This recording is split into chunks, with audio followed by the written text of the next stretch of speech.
Oh yeah, come on in. Don't be shy, don't stall. We got a funky vibe, yeah. Welcome all. It's a safe spot where the truth unwinds. Share your thoughts, leave your worries behind. Woo! Defenseless, that's where you belong. Click that like and groove along. Hit subscribe to the love feel free. Join the fam where you're meant to be. Oh, got mysteries, stories that feel it right. We dig deep, ain't no secrets to hide. No judgment here, just an open crew. We're all about justice and the honest view. Yeah, defenseless, that's where you belong. Click that like and groove along. Hit subscribe to the love feel free. Join the fam where you're meant to be.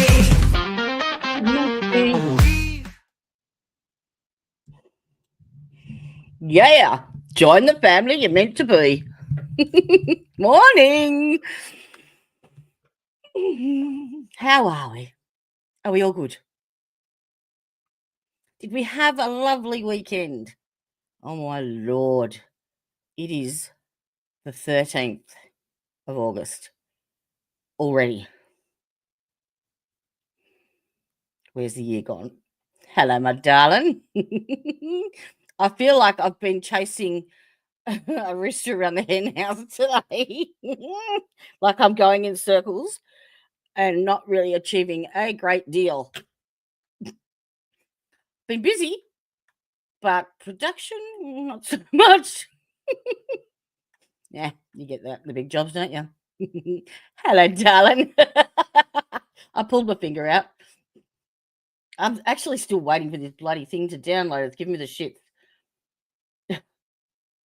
Keeps telling me just 5 more minutes. 5 more minutes. So yes. Oh, excuse me. I have planned on doing a big deep dive and recap on the Menendez brothers, given now I've got an eyelash. That they have had some recent evidence come to light, which has actually altered their sentence from the initial sentence given way back in the 80s. Actually, 93 it was. And they are now eligible for parole. Oh, you got no power. Oh no. I'd offer you to come over for a shower, but it's a little bit far. What's going on with you? Look, just call me a mushroom, because I'm always in the dark. Always in the dark and fed on shit. That's better, I think. Oh, don't know. So, do we like my new hat? How's that? Woohoo! Sparkly ugly. I actually went to a market on the weekend. A market. I got out of the house and on my scooter, I found a taxi service that actually takes my scooter to wherever I want to go and drops me there and picks me up again. I'm like, so yes, I went to a market and I bought not one, I got two. Because, you know, I could. And they're $5 each. So, yes, I have my new favourites. So why are you out of power, Elizabeth? Is it weather related, or is it a car accident, or what's the go? It's pretty, isn't it?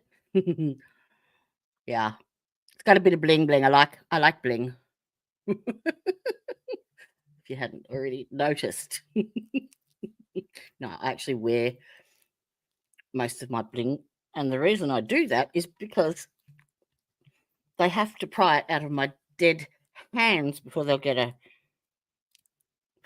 hold of it, because if you're not wearing it, it gets nicked. We learned that one the hard way. All right. So The Menendez brothers. Now. Oh, Jesus.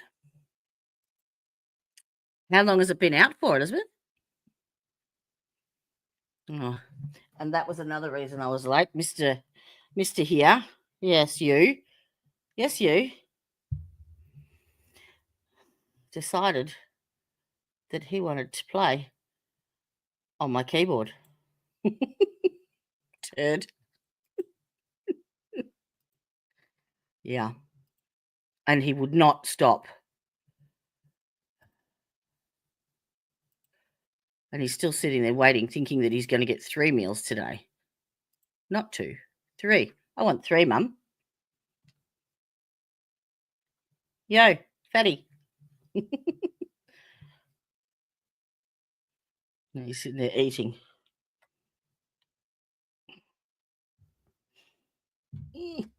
Come on.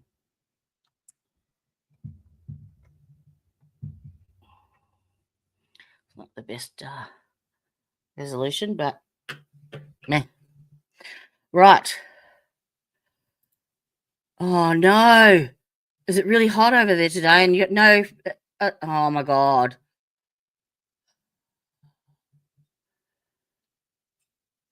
That means it's just going to be humid as hell. Over here, as part of the electricity thing, if you've got fibromyalgia, you can't maintain your own body temperature. So our air conditioners are listed as like a life-saving device. So we have priority. If any power outages go out, we are the first ones to be restored, which is good. So I suppose we should get into it. Let's take off you, kitty. Yeah? You going to say hello or not? Clumsy, say hello. Hello. You can lay down? Good boy. Menendez. Let me. That's better. There we go. That's fairer. It's my show, not yours. Even if you are hairier. Let's not go there. That's for another stream. So, Menendez.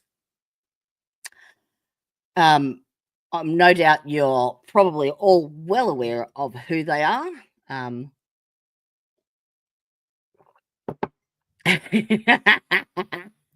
Yep, we're going to do one of these ones.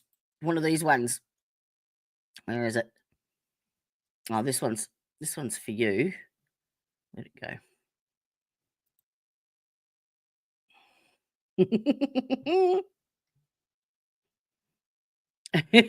And then here we go again, my friends.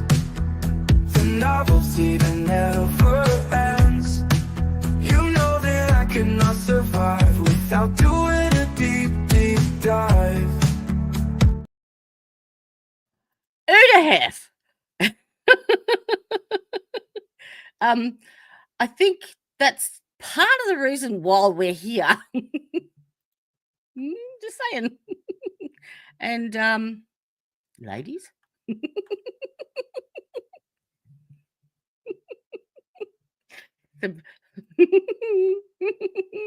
Very broad term there. I've been called many things. That's not on the top of the list. So, back in way back in 1986, I believe, Lyle and Erik Menendez they did shot and killed their parents, Kitty and Jose. Actually, I'm sure I did create a little thing for it, and I forgot to download that too. I've been going round and round in circles. It's Tanya's fault. she popped in after dinner. She went out to dinner up near me with her fella, and they popped in afterwards, and 3 hours later, I'm like, gotta go. 1, 2, 3, 4. Okay. Let's download that, and that pretty much tells you what it's all about. Take that off. Done. So, 1986.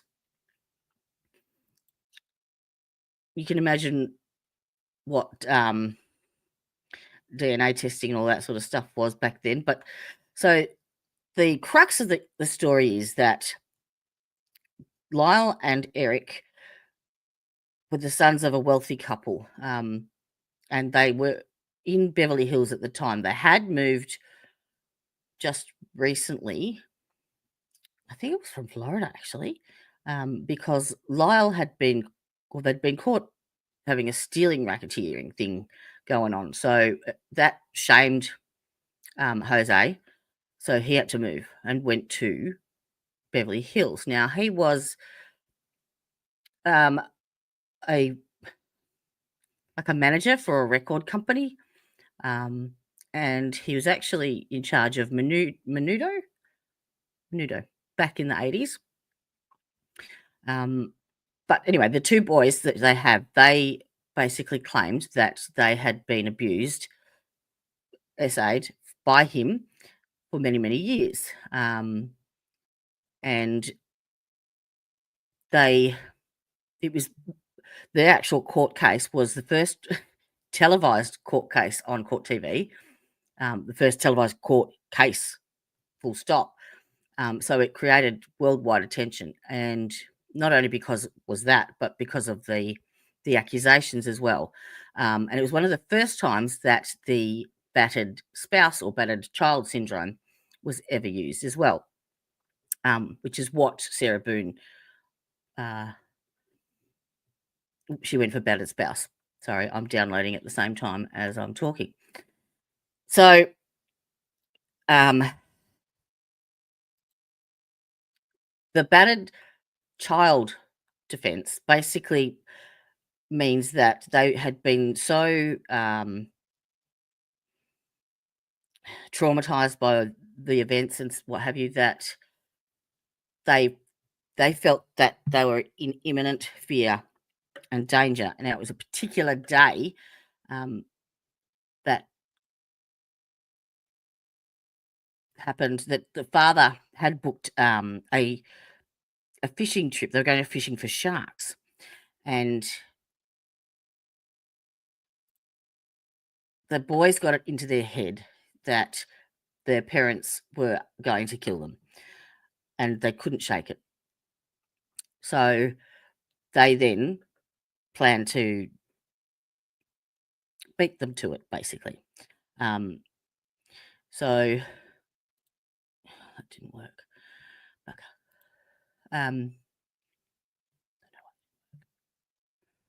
Oh, probably because it's that, Jody. So there was the first trial. Both of them testified. Both brothers testified, and it was a hung jury. And so it went to a second trial. The second trial, during the time between the two, Lyle had been on the phone to a woman who he thought was, a friend / girlfriendy type, what have you, and basically told her the full story. And she happened to be a reporter. So she published everything. So the judge then deemed his testimony as tainting the jury. So he was not allowed to testify in the second trial at all.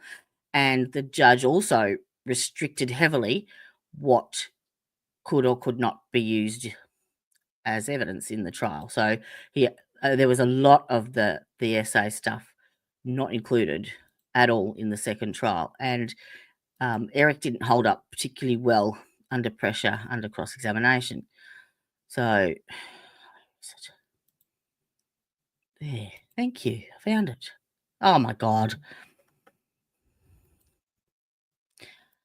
I'm going around in circles, I told you. All right, let's see if this actually works. Okay, it was you telling Lyle what? My dad had been molesting me. There was no reason to lie. Clearly, he was coming to me, wanted me to do something about it. Erik Menendez back in prison this morning after he was recently hospitalized. The 57-year-old had surgery following complications from kidney stones. Erik and his brother Lyle have been serving a life sentence after being convicted of the murders of their parents, Kitty and Jose. The murders happened back in 1989, and the court recently resentenced the brothers to 50 years to life, making them immediately eligible for parole. They're scheduled to appear before the state parole board on August 21st. If deemed. Right. There you go. Something worked for once. Now, that's not actually true, because that has also just surfaced as well. That's part of the evidence that has come out with regards to the resentencing. So Lyle had written a letter to his, or many letters to his cousin, months and months and months before the incident, and they were only recently discovered because the cousin passed away, and the family went right through his belongings and found these letters that Lyle had written to him and explaining what had been going on. He had spoken to him verbally prior, but this was actually in writing. And also there was, because the father was the record label manager for, is it Manu? I'm gonna have to find it. A boy band that actually had Ricky Martin in it. And he has also come forward with SA allegations as well. So, yes. He was in the lounge room. Yes, they. That's not exactly how it happened, but yes, it was violent. And yes, they did. They basically, the medical examiner, the father's face was pretty much no longer resembling a human. And their mother hadn't died from the initial gunshot wounds, so they finished it off. That's it, Menudo. Yes, that's him.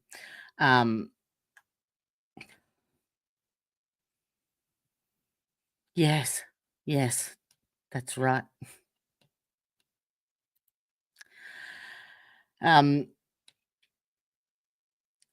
So, what was I?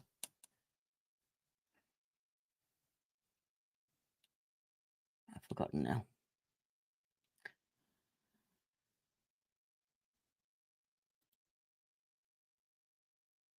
All right, let's go through this. Share screen.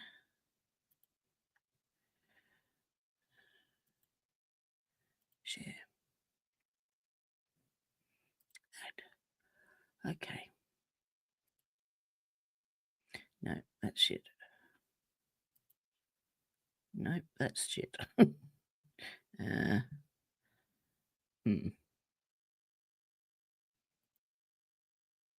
better.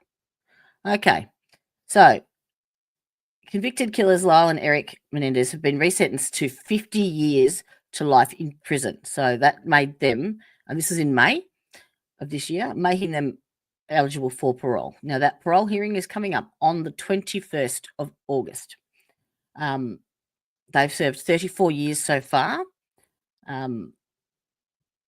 And, yeah, serving more than 3 decades for the notorious 1989 shotgun murder of their parents. Now, the actual, yes, it was a hugely violent crime. But if you can imagine being SA'd for as long as you can remember by the person that is supposed to be your caregiver, your provider, and not only that, Kitty, the wife, knew about all these allegations. Well, she knew about what was going on, but she was very jealous of the boys because she was so infatuated with Jose that the boys, she felt that the boys took away his attention from her. And so she basically put up with it and became an alcoholic just to try and deal with it. And most of the time, apparently, she wasn't particularly coherent. So in the mind of someone who is a battered wife, spouse, child, whatever, in that situation, they are on constant alert and they perceive imminent danger. They perceive things differently. And so that's that the violence that ensued, it was personal. So I don't condone it, but I do understand it. So I do believe that they were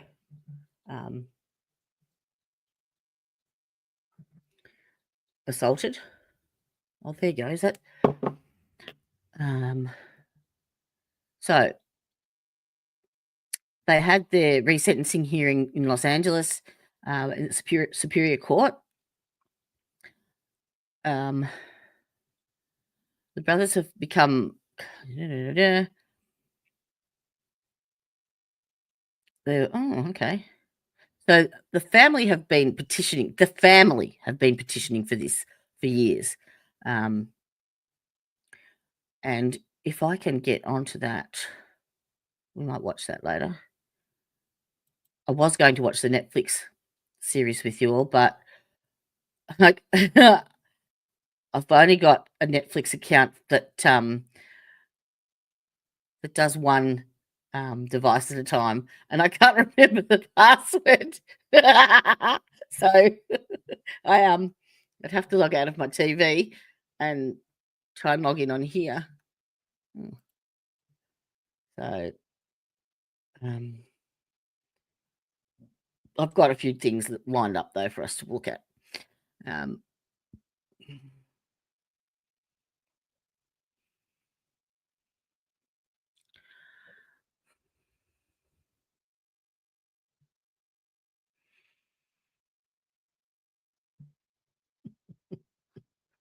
Let's talk about objective, shall we?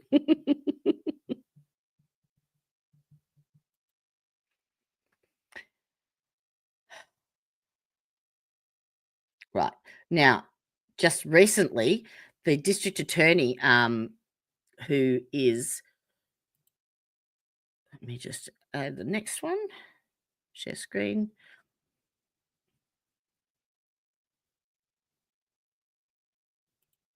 Oh, shit, wrong one. Come on, Jody, get your fingers working. Share screen.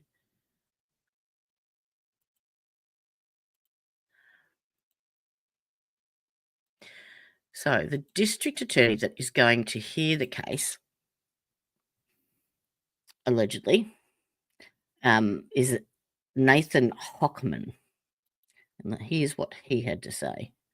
Because he's actually submitted a 132-page response that opposes this petition for parole. Some new developments in the Menendez brothers' fight for freedom. The LA County District Attorney's Office filed its formal response opposing the bid for a new trial for the Menendez brothers. After a review of the habeas corpus petition, DA Nathan Hochman says it does not come close to meeting the factual or legal standard to warrant a new trial.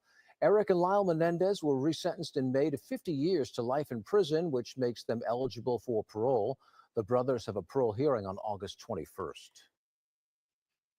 Oh, there you go. I pretty much summed that up before. Sorry about that. Carly Gregg. Yeah, Carly Gregg. Yes, she was the one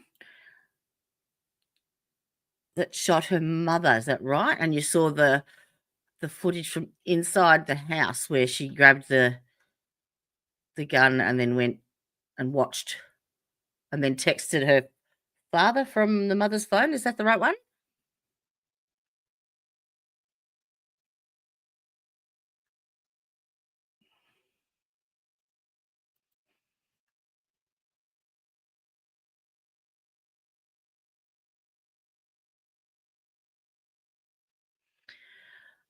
Yes. Well, we're making a lot of broad assumptions and stuff there. They didn't spend all of their money, and there's more to it than just that. All right, let's do this one.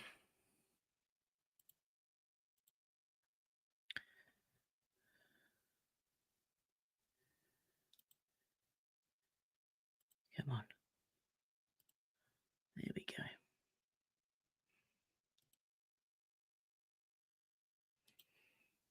I hope I don't get pinged for this one, but this one seemed like a good one. Now this is the actual 911 call from that evening, and it's Lyle, and he's play acting basically because they shot the parents, then they went out to the cinema, bought a ticket to give themselves an alibi, and then went out to eat somewhere else and wasted 3 hours, came back to the house, and no one had found their parents, so they had to bring 911 themselves, dickheads. Oh, were they shot? Were they shot? On August 20th, 1989, film studio executive Jose Menendez and his wife Kitty were viciously shot to death in their Beverly Hills home. Nearly 7 years later, in 1996, after 3 court trials and many thousands of hours of TV coverage, their sons Lyle and Erik were found guilty of their murders. But why did they really kill their parents?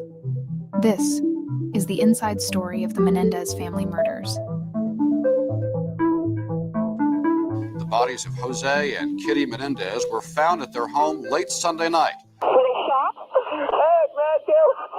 Were they shot? Yes, they were Minutes lying, after yes. this call, several police officers arrived at 722 Elm Drive, Beverly Hills.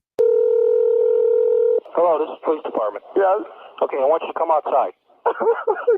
Okay, just come out the front door.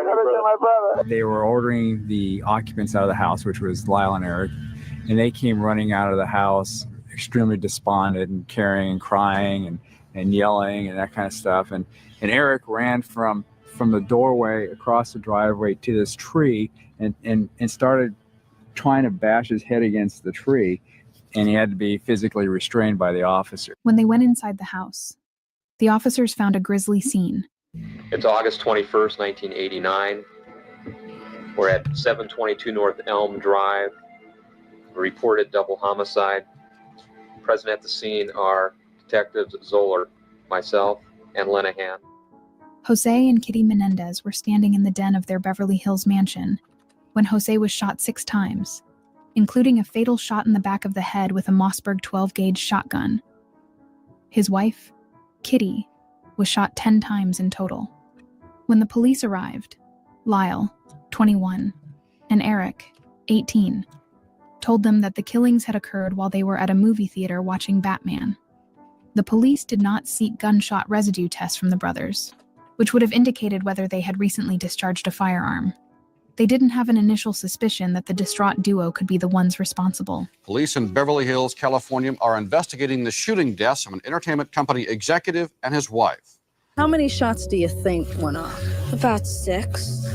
in a row. All morning, detectives and technicians from the crime lab continued to look for clues behind the huge oak doors and the ornate windows. In the hours and days following the brutal murders of Jose and Kitty Menendez, a sense of fear and uncertainty gripped the quiet, affluent neighborhood. The once serene streets were now overshadowed by the gruesome crime that had unfolded in the grand mansion on Elm Drive.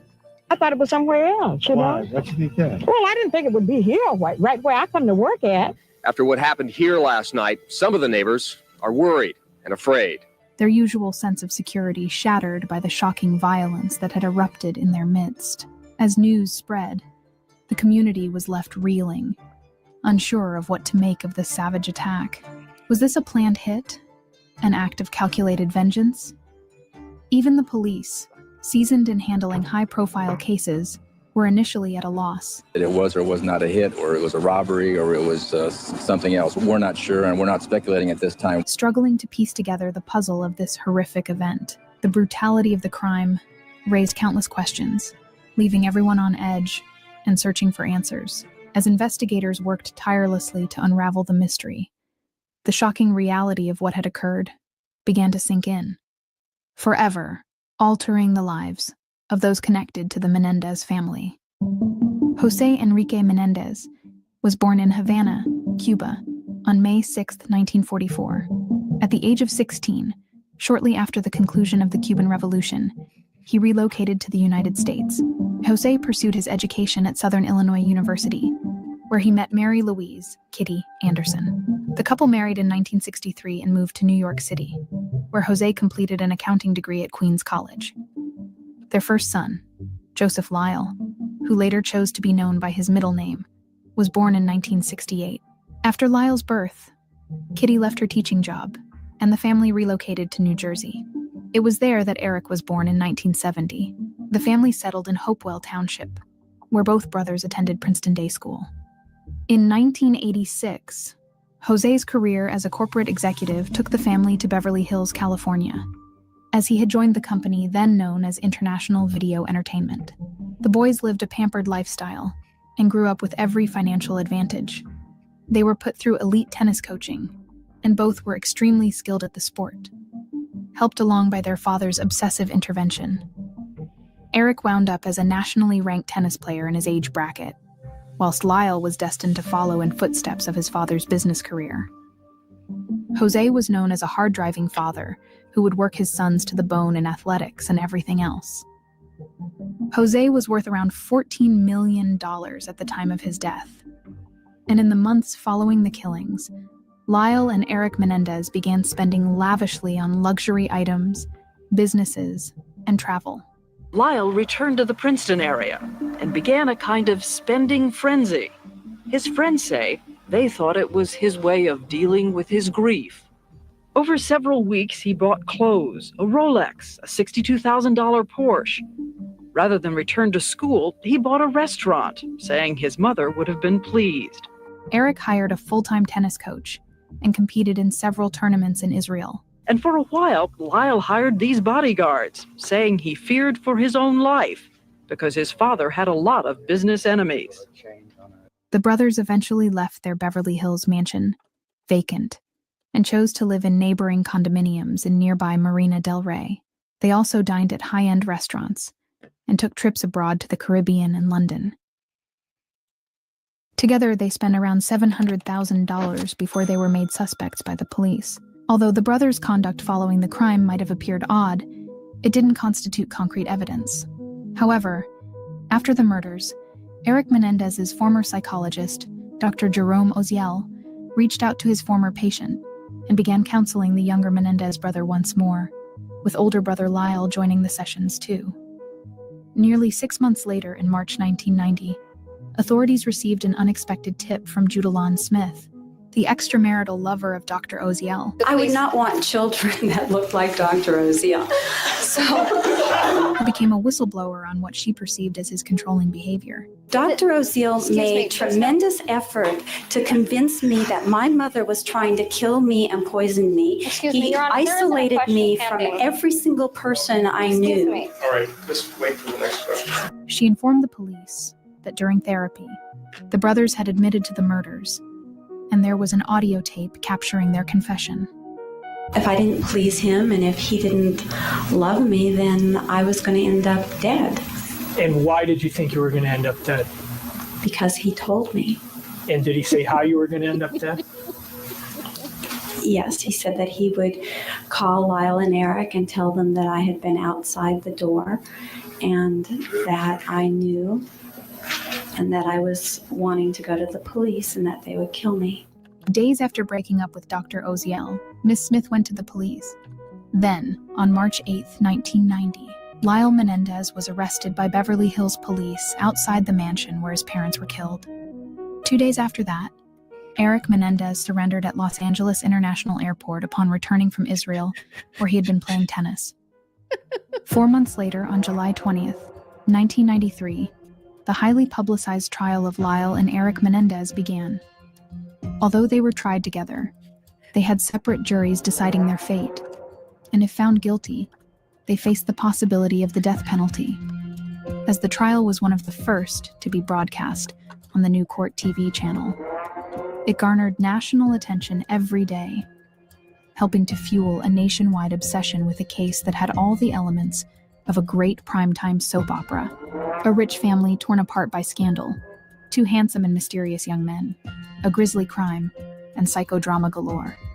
Steve Brill, the founder of Court TV, told Rolling Stone in 2017, "The Menendez trials probably had the effect, maybe good, maybe bad, of demonstrating that even if you didn't have a celebrity, if the circumstances were dramatic enough, people will be captivated." When Dr. Jerome Oziel took to the stand, he told the jury about the first time Erik Menendez casually confessed to him. He sat on the bench, and for a significant period of time, Erik told me things about his father and how his father was a great man and how he intended to write a book about his father. And we headed back to the office, and right before we entered the front door of the office building in which I had my office, he leaned back against, as I recall, a parking meter that was in front of the office door and said, "We did it." And I don't know if he said we killed our parents, but I asked him, you mean you killed your parents?" He said yes.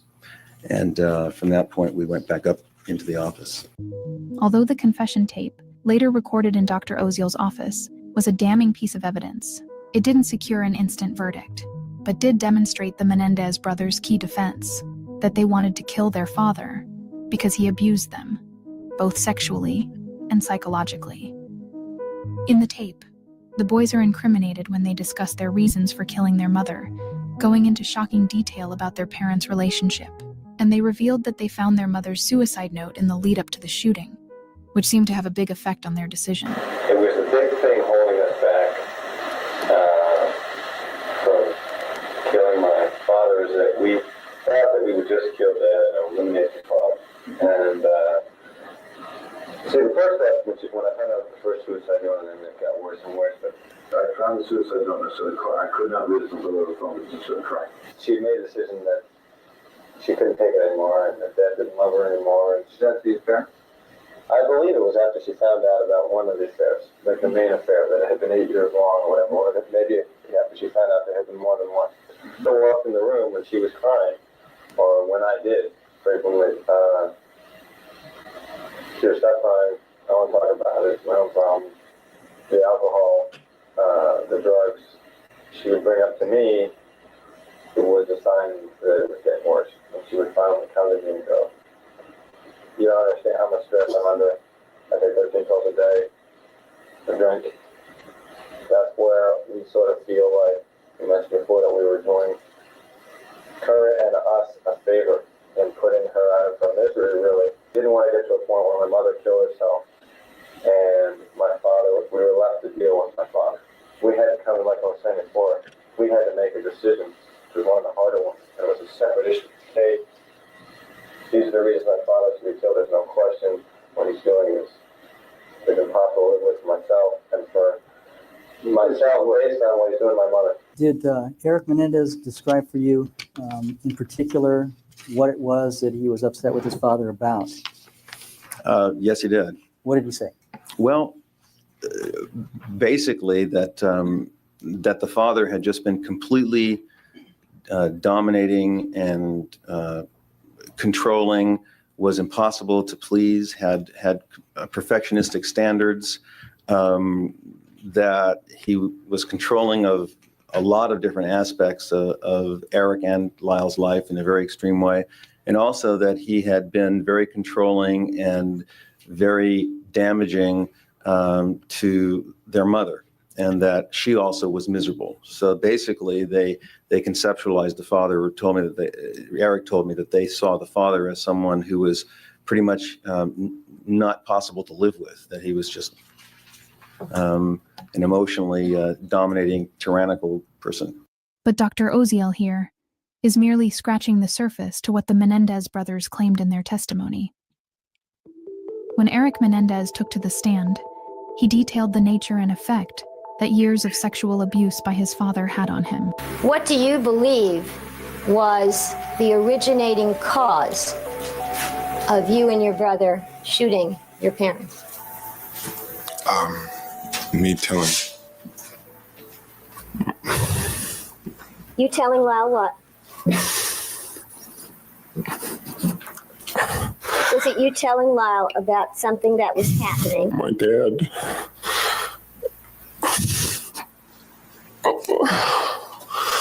My dad. If you don't ask, my dad had been molesting me. And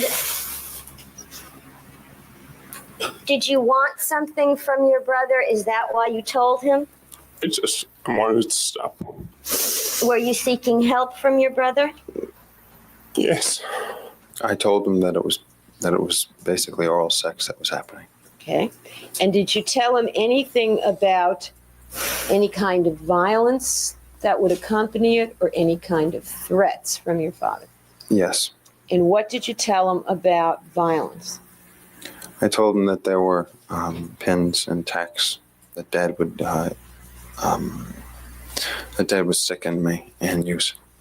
Pins. Could you speak up, please? That Dad would stick in me and use. Pins and tacks? Yes. And did you give him the impression that these pins and tacks were being used during oral sex? Yes. And in fact, was that something that did happen between yourself and your father when you were a teen? Yes. And what, if anything, did you tell him about any weapons that your father ever threatened you with? I told him that he threatened me with a knife. Now, Mr. Menendez, do you remember the kind of knife that your father threatened you with? Yes. What kind was it? It was a jagged knife. A what? A jagged knife on one end. It was a Rambo knife. A Rambo knife? Yeah, a knife that he had. When older brother Lyle took to the stand, he testified about his own experience of paternal abuse between the ages of 6 and 8, as improper photographs of the brothers were shown to the court, providing key evidence for the defense. This is a proof sheet of the sequence of the photographs from Erik's 6th birthday party. These photographs were found in this envelope. This envelope has the handwriting of his mother, Mary Louise Menendez. This is the one of Lyle's nakedness, which was saved by his mother. He would take photographs of us, our private parts. And would he have you come in and pose for these photographs, or how would that happen? I would just, if we were in the showers or bathtub or changing, he would just use the same camera that my mother used, and then he would come in, take just a photograph or two, and he wouldn't say anything, and then he would leave. The prosecution's theory is that the boys, the children, took the naked pictures. Lyle then testified about the nature of the abuse itself. After sports practices, he would massage me, and we would have these talks, and he would show me, and he would fondle me, and he would ask me to do the same with him, and I would touch him, and we would undress. Where would this and it take was place? in my bedroom, like 2 or 3 times a week. We would be in the bathroom, and he would put me on my knees, and he would guide me, all my movements. He used objects. What kind of objects? A toothbrush and some sort of shaving utensil brush. And what would he do with the toothbrush? Well, in the bedroom, we'd have what we called object sessions. He'd have a tube of Vaseline, and he just played with me. Did you tell your mom? Yes. What did you say to your mom? I told her to tell Dad to leave me alone. And he keeps touching me. She told me to stop it. And that I was exaggerating. And that my dad has to punish me when I do things wrong. And she told me that he loved me. Did you tell your brother? Did you do something to your brother? Yes. What did you do to your brother?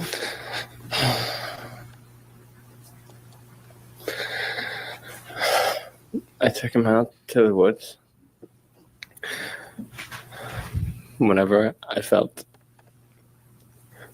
I don't know, I took him out sometimes, and I took a toothbrush also, and I played with Erik in the same way. And I'm sorry. When you were about 13, did you think that it might be happening to someone else? Yes. And who did you think it was happening to? Erik. And did you do something about it? Yes. What did you do? I talked to my dad. What did you say to your dad? I told him that I knew what was going on with him and Erik, and I heard noises, and that I wanted him to leave Erik alone.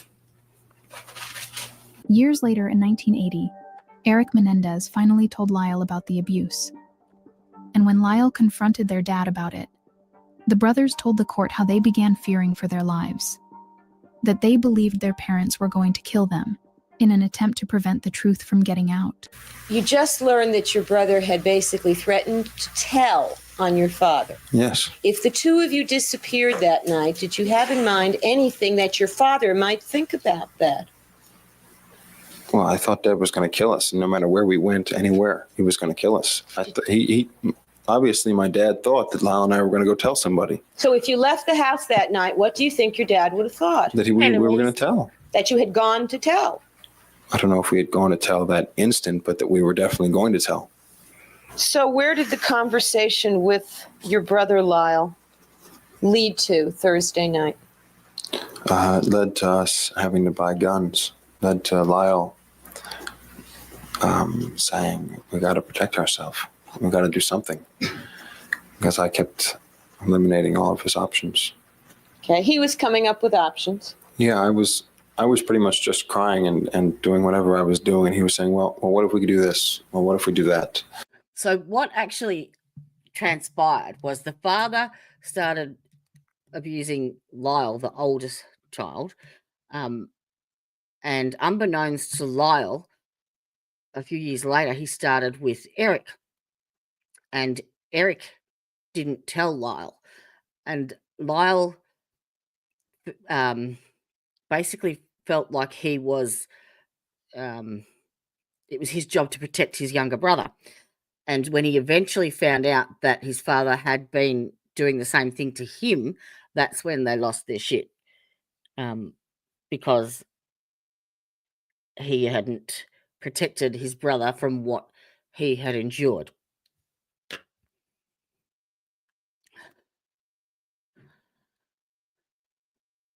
What?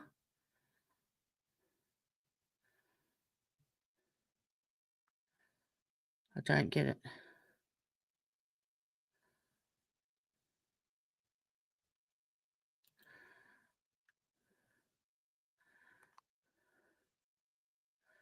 What women found him?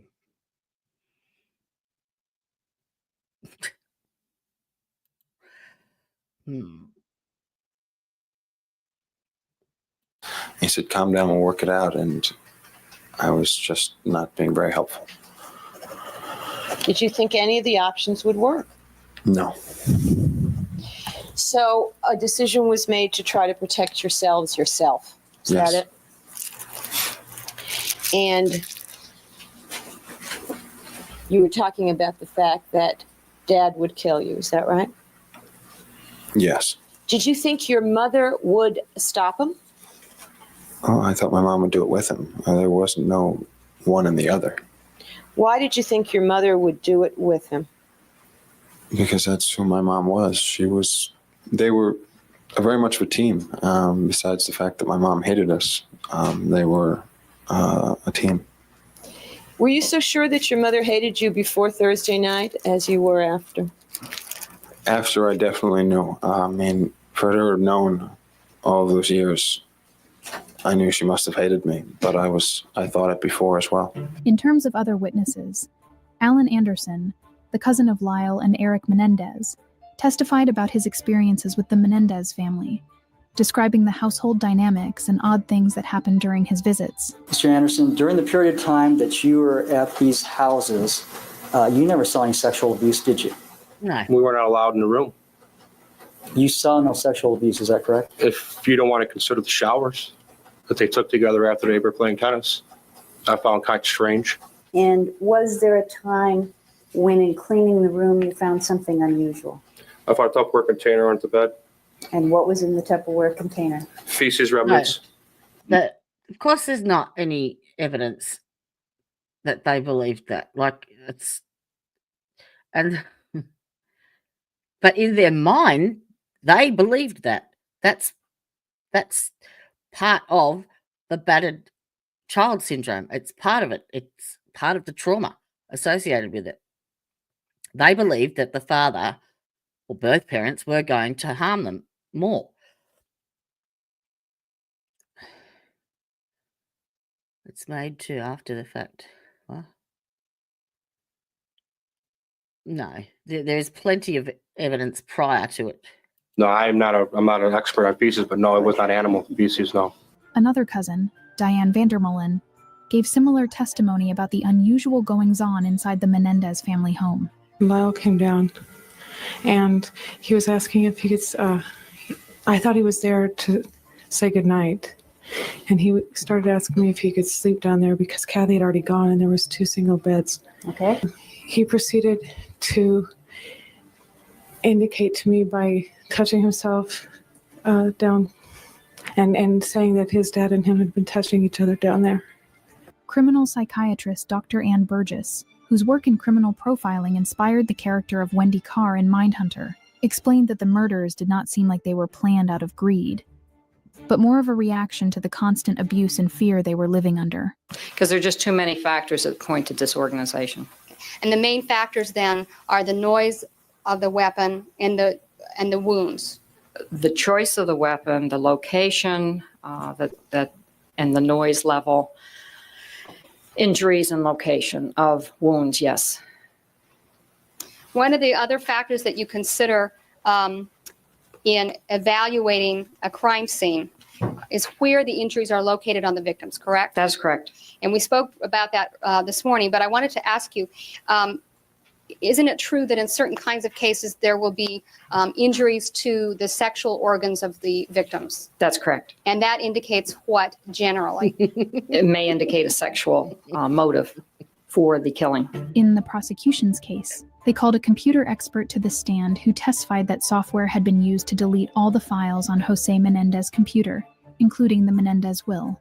Another computer expert, hired by Lyle Menendez, confirmed he was asked to check the hard drive for 4 keywords, including the word will, to see if the data had been deleted or not. So I searched the complete hard disk everywhere and found that those files, the words, existed no place else on the hard disk except as those 3 file names containing essentially meaningless information. And I told Lyle this, that unfortunately I had failed, was unable to recover any useful or meaningful data for him. What did he reply to you after you told him that? What he told me is that was That's very right. good, because in fact he didn't want to recover. The father, they'd been caught doing this stealing racket. They'd go into the rich people's houses and steal their shit and resell it. And they'd been caught doing so. And that's why they had to move up to Beverly Hills. And that brought a lot of shame onto Jose's name. He was really, really insulted by their behavior. And there was a reason I was going there. And he had told the boys that he had completely taken them out of the will. Anyway. Cover the information. He wanted to make sure that the information was not in fact there and couldn't be recovered even by someone who was actively trying to recover the information. Then came a shock betrayal, as Lyle Menendez's best friend, Donovan Goodrow, appeared to lie in his testimony and explained that Lyle did not tell him about the abuse, despite a tape recording proving he did. We've obtained tapes that suggest Lyle's buddy had the inside story. But in testimony today, he somehow forgot all of what he knew. Prime 9 News brought you the exclusive story last night, and within a matter of hours, the report became part of the trial. Our story last night brought the Menendez brothers' murder trial to a temporary halt. That's right. The jury was sent from the courtroom today so the judge and attorneys could talk about an audio tape we obtained and aired last night right here. The tape was an author's interview with Lyle Menendez's best friend. Now, in that 1992 interview, Donovan Goodrow said Lyle had told him there was sexual abuse in the Menendez family. That appears to contradict Goodrow's courtroom testimony yesterday. Today, he watched the Prime 9 News report played in court. Told me about his father. Basically, he said that his father had been abusing Erik. Yeah, him and Erik. And Lyle also. Yeah, and would take baths with stuff like that. Oh man, you're at this. So you still have no memory of that conversation with Mr. Rand? No, I don't. Are you saying that that conversation never took place? No, it obviously took place. I just don't remember the conversation. Do you recognize your voice? Yes, I do. That is your voice. Yes, it is. The apparent contradiction is crucial because the Menendez brothers are claiming self-defense in the murder of their millionaire parents based on allegations of abuse. On January 13th, 1994, after 16 days of deliberation, Erik's jury announced that it was deadlocked and unable to reach agreement on any of the counts. On January 25th, after deliberating for 24 days, Lyle's jury announced that it was deadlocked. The juries for both brothers were polarized over whether the brothers were killers or long-suffering victims of abuse. Judge Weisberg declared mistrials in both cases. Tonight, with the Erik Menendez jury deadlocked, a mistrial has been declared in his case. In Los Angeles today, a mistrial for Lyle Menendez. The trial had divided the country, with the question on everyone's lips. Was the Menendez abuse a defense for murder? The second trial began in August 1995 and was somewhat less publicized as Judge Stanley Weisberg did not allow cameras in the courtroom. During the second trial, Weisberg, relying upon a legal decision by the Supreme Court in an unrelated case, limited testimony about the sexual abuse claims and did not allow the jury to vote on manslaughter charges instead of murder charges. Leslie Abramson continued to represent Erik, although she was paid by the taxpayers of Los Angeles County because the Menendez estate had run out of money. But the prosecution team acting on behalf of the state was refreshed, with heavily experienced assistant DAs brought in to convince the jury. David Kahn spent 2.5 years mapping out the strategy he would use to dismantle the Menendez defense. The prosecution referred to the brothers' defense as the abuse excuse and successfully objected to the admission of a large amount of defense evidence. And this time, Lyle Menendez declined to take the stand. This time, a Los Angeles jury went beyond the tearful testimony of brothers Lyle and Erik Menendez and found them guilty of the shotgun murders of their mother and father. On March 20th, 1996, after 4 days of deliberation, the jury convicted the Menendez brothers of first-degree murder, as well as conspiracy to commit murder. 3 weeks later, on April 12th, the jury began to deliberate whether the Menendez brothers should be sentenced to life in prison or death. After deliberating for 3 days, the jury decided that the appropriate punishment would be life in prison. But the story doesn't end there. 3 decades later, Cliff Gardner, one of the brothers' appellate attorneys, told 48 Hours that new evidence had come to light, proving that the Menendez brothers were telling the truth about being abused. The evidence in question? A letter, alleged to have been written by Erik Menendez to his cousin Andy Cano in December 1988, about 8 months prior to the killings.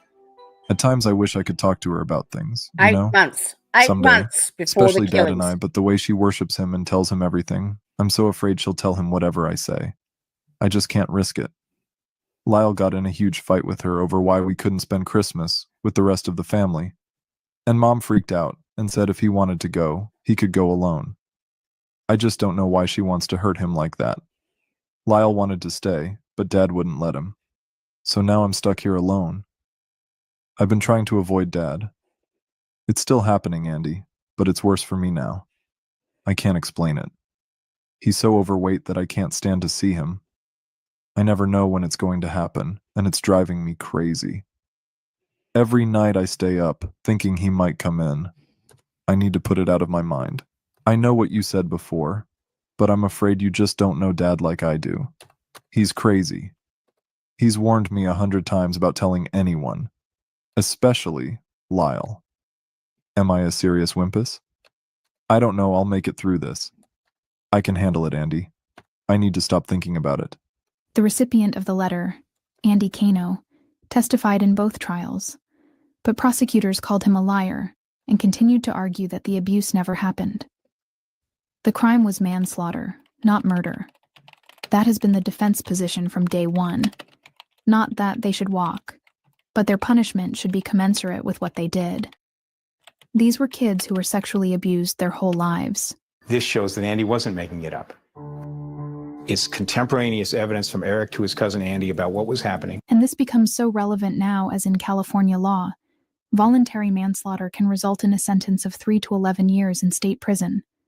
So an approximate sentence for the deaths of both parents would come to around 25 years, at the very most. As of 2024, Lyle and Erik Menendez have served 34 years in prison, meaning a retrial on manslaughter charges would likely see the brothers released if it were to be successful. And the letter isn't the only piece of evidence that has surfaced. Roy Rossello, a former member of the Puerto Rican boy band Menudo, has come forward claiming that he was also sexually abused by Jose Menendez back in the early 80s, when Rossello was a minor and a member of the band. At the time, Jose Menendez was working as an executive at RCA Records, and RCA signed Menudo to a recording contract. So that's Ricky Martin. Rossello is now 54 years old. He says in a sworn affidavit filed in 2023 that he went to Jose Menendez's home in the fall of 1983 or 1984. Rossello would have been between 14 and 15 years old at the time. He says he drank a glass of wine, then felt like he had no control over his body. He says Jose Menendez took him to a room and raped him.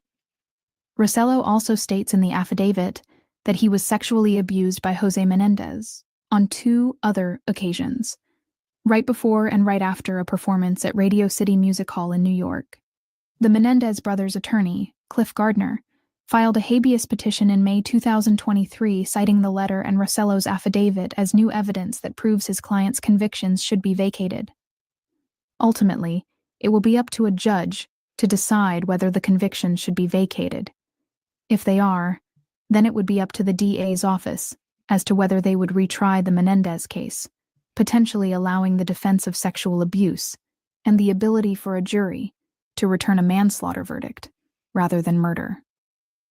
For more than 20 years, Lyle and Erik were imprisoned separately, with Lyle in Mule Creek State Prison in Ione, And California, they've never changed and the Erik story either. about no. 500 miles away at Richard J. Donovan Correctional Facility in San Diego County. For years, the brothers communicated in letters. But, in February 2018, Lyle was transferred to another housing unit at Richard J. Donovan. And in April, Erik moved into the same unit as Lyle. They cried and embraced when they saw each other for the first time. In 1999, Erik married his longtime pen pal, Tammy Ruth Saccoman, with whom he shares his stepdaughter, Talia. Tammy wrote a book about their relationship and experiences. He also took up painting and even gifted a portrait to comedian Kathy Griffin, and, with other inmates, made attempts at prison reform. Lyle served as president of inmate government at Mule State Creek Prison and has worked in a support group for other prisoners who endured sexual abuse. From 1996 to 2001, he was married to Anna Erickson. However, the former model divorced him when she found out he had been writing to other women. 2 years later, he married Rebecca Sneed, a former magazine editor turned defense attorney from Sacramento. But despite prison reform, multiple marriages, and frequent media adaptations, the Menendez fight for freedom has never gained as much traction as it has in the last few years. A group of young TikTok users are leading an effort to free the Menendez brothers, believing they were wrongly convicted of murdering their parents. These supporters, some as young as 12, argue that the brothers acted out of fear, and they're advocating for clemency by even writing to Californian law officials. But, despite serving 34 years of their life sentences, it feels like the Lyle and Erik Menendez story isn't over. What do you think? Leave a comment below, and don't... All right, now hang on. I've got a... Where did I save it? It's in my playlists. And I'm sure I put it there. Because there is a little short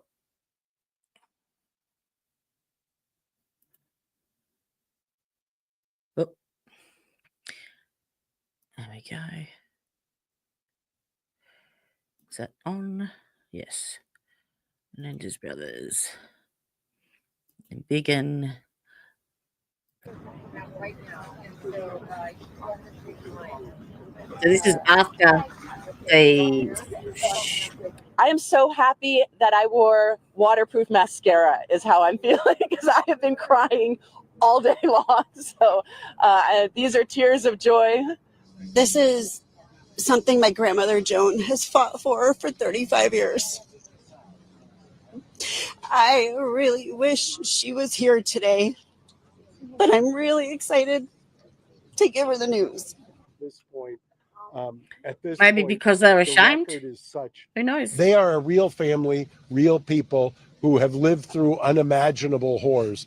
And I'm hopeful and glad that we're one huge step closer to bringing the boys home. Thank you so much. You have brought hope to this family that we didn't see coming. God save the country. No. Stop. Stop. Oh, God, you're annoying, lady.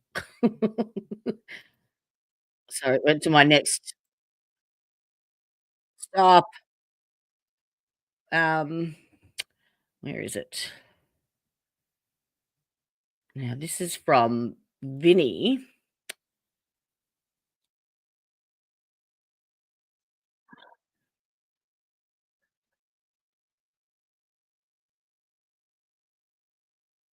And the subject of my investigation is the case of the Menendez brothers and their fight for freedom. They've gone from potential death penalties to life without parole to now parole hearings. Here's the story.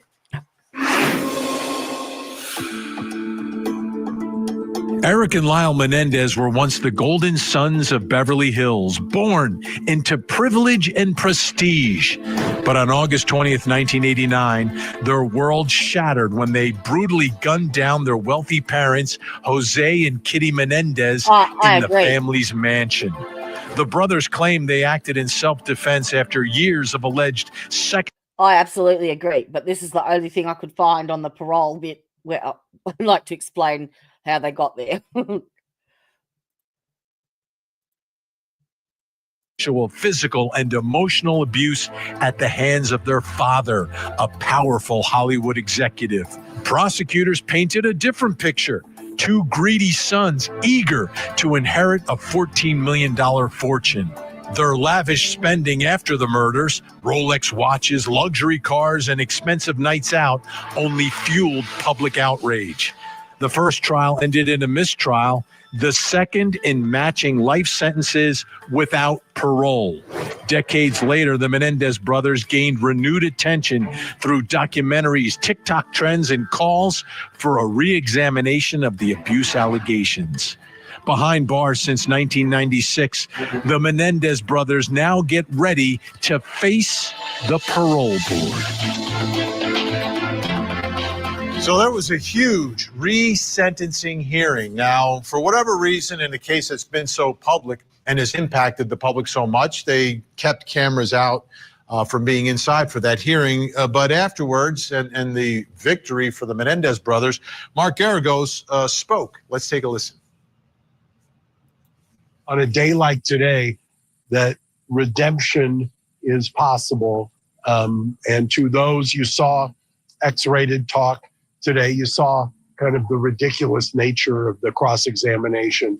You can turn anything on its head. The fact is, the Menendez brothers have done remarkable work, and today is a great day after 35 years. It's astonishing to me that, and I think we talked about it on the record, that it's a unicorn-style situation where you have horrific crimes that nobody is walking away from, but also remarkable, almost unparalleled rehabilitation and redemption. The focus of an 1172, which is the resentencing hearing, because the public seems to get a lot of disinformation, frankly, coming out of the DA's office, but the focus of 1172 is on redemption. The focus of 1172 is the legislature has spoken that they want to encourage rehabilitation. What's incredible about all this is that they were facing the death penalty. And after being convicted of double murder, they got an opportunity and got a break, right? Life without the possibility of parole, but that doesn't mean life without the possibility of parole anymore, apparently, in California. So the Menendez brothers now won this resentencing and will have parole hearings. And that brings us to the first question in our investigation tonight, which is, what's going to happen at the parole hearing? What happens? What's the standard of proof? Who's allowed to speak? What's going to happen here? We need someone who can answer that question. We've got the perfect person to do it. The Los Angeles County District Attorney, former Assistant U.S. Attorney General, and former federal prosecutor Nathan Hochman is with us. Nathan, thanks so much for coming back. We always appreciate your time. I know you're busy in L.A. dealing with a lot of stuff, so we appreciate your time. So how would you explain this process to someone? Like, what is going to happen at this parole hearing for each of the brothers? So at the parole hearing, which is going to happen over 2 days, I believe starting August 21st and 22nd, is that the parole board is going to take evidence. They're going to look at a whole variety of factors. They come up with their own report called a comprehensive risk assessment. And the parole board is going to look at the same factors that ultimately the governor is going to consider. That'll be, for instance, the age of the Menendez brothers when they committed these crimes. They're on certainly the young side, 18 and 21 at the time. They're going to look at their education levels. They're going to look at what they've been doing in prison. If they've taken advantage of rehab programs, which they have, have they taken advantage of educational opportunities, which they have. But the parole board's experts, the expert psychologists, they raise the threat level, sort of the risk level of their comprehensive risk assessment from low to medium, because awaiting this resentencing, both Menendez brothers have engaged in a variety of actions in the prison that have violated the rules. They admitted to, for instance, bringing in cell phones into the prisons, which doesn't sound like a very big rule violation until you realize that every prison call is monitored and on purpose. They want to make sure that people don't bring drugs into the prison, and sure enough, the Menendez brothers have done that. They want to make sure that people don't engage in tax violations. The Menendez brothers have admitted that. They want to make sure that people, again, don't use an unregulated, unrecorded cell phone to do nefarious stuff, because why else would you use it if you know that it violates the rules? And as a result, the comprehensive risk assessment did not say that the Menendezes don't have some factors heavily in their favor granting parole, but they basically are saying that no, they now pose a moderate risk of future illegal conduct. And if I had to then interpret that, the answer is not now. That the Menendezes should not be given the parole at this first parole hearing, and only 14% of people who are up for their first parole hearing actually get the parole board to recommend parole. And finally, it goes to the governor. Because whatever the parole board does, the governor of California, Governor Newsom, has the final say. If he wants to let the Menendez brothers out, he can. If he wants to keep them in prison till their next parole hearing, he absolutely can do that as well. So who, at the actual parole hearing, is there sworn testimony from other people? Is it documents that the parole board is looking at? Are they looking at reports? Do prosecutors have a voice in all this? Because obviously the victims are gone, and family members who supported the prosecution of them, I think most of them are gone as well. So prosecutors definitely have a voice before the parole board. The victim family members, the Menendez family members, will have a voice. The Menendez brothers obviously can make statements both in writing and orally to the parole board if they so choose. They're going to look at these expert reports. They're going to look at letters from prison officials. They're going to look at any type of information that will bear on whether or not the Menendez brothers pose a risk of danger to society. And one of the factors that they're going to look at is, have the Menendez brothers fully accepted responsibility for all the crimes and all the lies that they've been telling for the past 30 years. And one of the big issues we made clear at court, and have made it to the parole board as well, and ultimately the governor is going to have to consider this as well, is that the Menendezes at trial, they adopted the self-defense defense. They basically said that they believed that on the night of August 20th, 1989, that their parents were going to murder them that night, both their mom and their dad. So they had to brutally shoot them with shotguns 13 times in order to prevent their parents from murdering them. We have gone through the evidence, whether it's buying shotguns in San Diego rather than Los Angeles under a fake name, whether it was staging a pre-planned alibi for the killings, whether it was methodically actually executing their parents to make it look like a mafia hit by shooting their dad through the back of his head, their mother through point blank range as she lied dying on the floor, and putting the shotgun that they had to reload up to her cheek, or shooting the parents through the kneecaps and staging it as a mafia hit. We basically said that the self-defense defense has been a lie for 30 years. The Menendez brothers have never owned up to that defense, as well as a whole variety of other lies that they told. And therefore, the issue is that since they have not fully shown complete insight into their crimes and lies, they're not ready to be released. When and if they do show that type of insight, we have said that we will reconsider our approach to whether or not the Menendez has been released, but that has not happened yet, despite us putting that at issue for the last 6 months. Yeah, I've never heard of premeditated self-defense. That's not a thing, right? That's just not a thing. I want to put this up on the screen real quick because you mentioned it, the hearing dates, and these are important dates, folks, August 21st and 22nd. That's in front of the parole board. And if the board determines that they are eligible, then it's the governor, Gavin Newsom, who must have the final say in all of this. And he's the one that has put forward the 132-page document, which I can't find, against them being released. Now, I wanted to just, come on, get back there. Open. Where'd you go? Don't hide. There we go. All right. I want to watch just the opening statements of the very first trial back in 89, I think it was. Because they give a good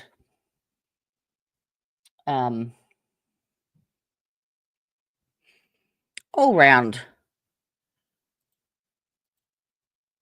summary, basically. There we go. Share screen.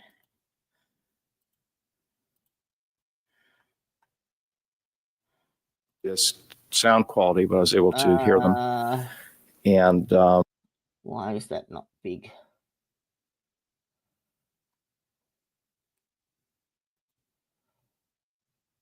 Aha, I see ya.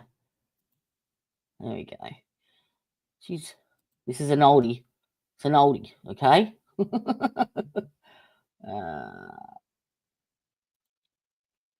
Oh, what have I done?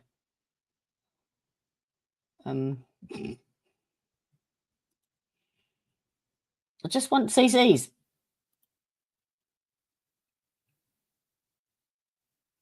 I think that's it. So this is the opening statement for Lyle, and then the next one is for Erik. I'm ready to hear further argument, if any, by either side. We're prepared to submit. All right. The court recalls the position of the prosecution that this evidence is not being offered for the truth of the matter asserted in it, but rather to show the existence of a preconceived plan by the two defendants to commit murder and to plant a false trail of evidence indicating others committed the crime.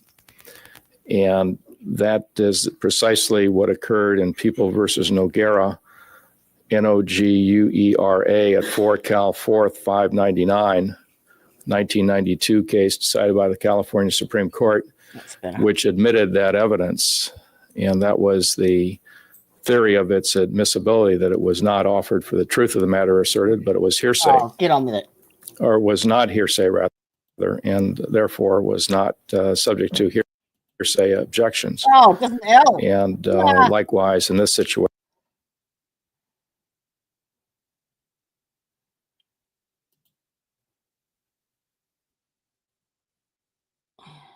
Come on. All right, we get past his spiel and we'll get to the opening statements. I'm going to repeat exactly what the judge just told you because it's an important legal concept. What I'm going to outline Oh, this is so old. I here can't in even the next remove 20 the minutes to CCs or half an anything. hour is an overview of what the people anticipate Wow. the evidence will show. But what I'm going to tell you is not evidence. It's merely an aid so that when you hear the evidence as we present it, you have some sort of context into which to place it so it doesn't come to you in a vacuum. And this is what the people believe the evidence will show. On August the 20th of 1989, at approximately 11:47 p.m., Beverly Hills Police Dispatcher Christina Nye received a 911 call at the police station. On the line was Lyle Menendez, who sounded hysterical, reporting that, quote, "someone shot my mom and my dad," end quote. You will hear that 911 tape, and you will hear the emotion manifested in that phone call.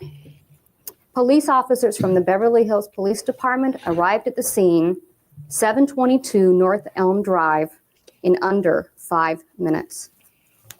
Police officer Michael Butkus and Sergeant Kirk West, Michael Butkus, both of the Beverly Hills Police Department, will testify in this case.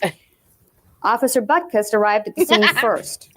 He approached the house, and shortly thereafter, he heard screaming as the two defendants, Erik Menendez and Lyle Menendez, came running out the front door. Officer Butkus will describe the demeanor of the defendants that night in their first contact with the police.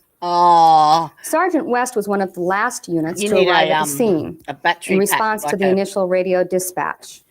Sergeant West and other officers entered the house to determine what had happened and to determine if the killers were still inside of the house.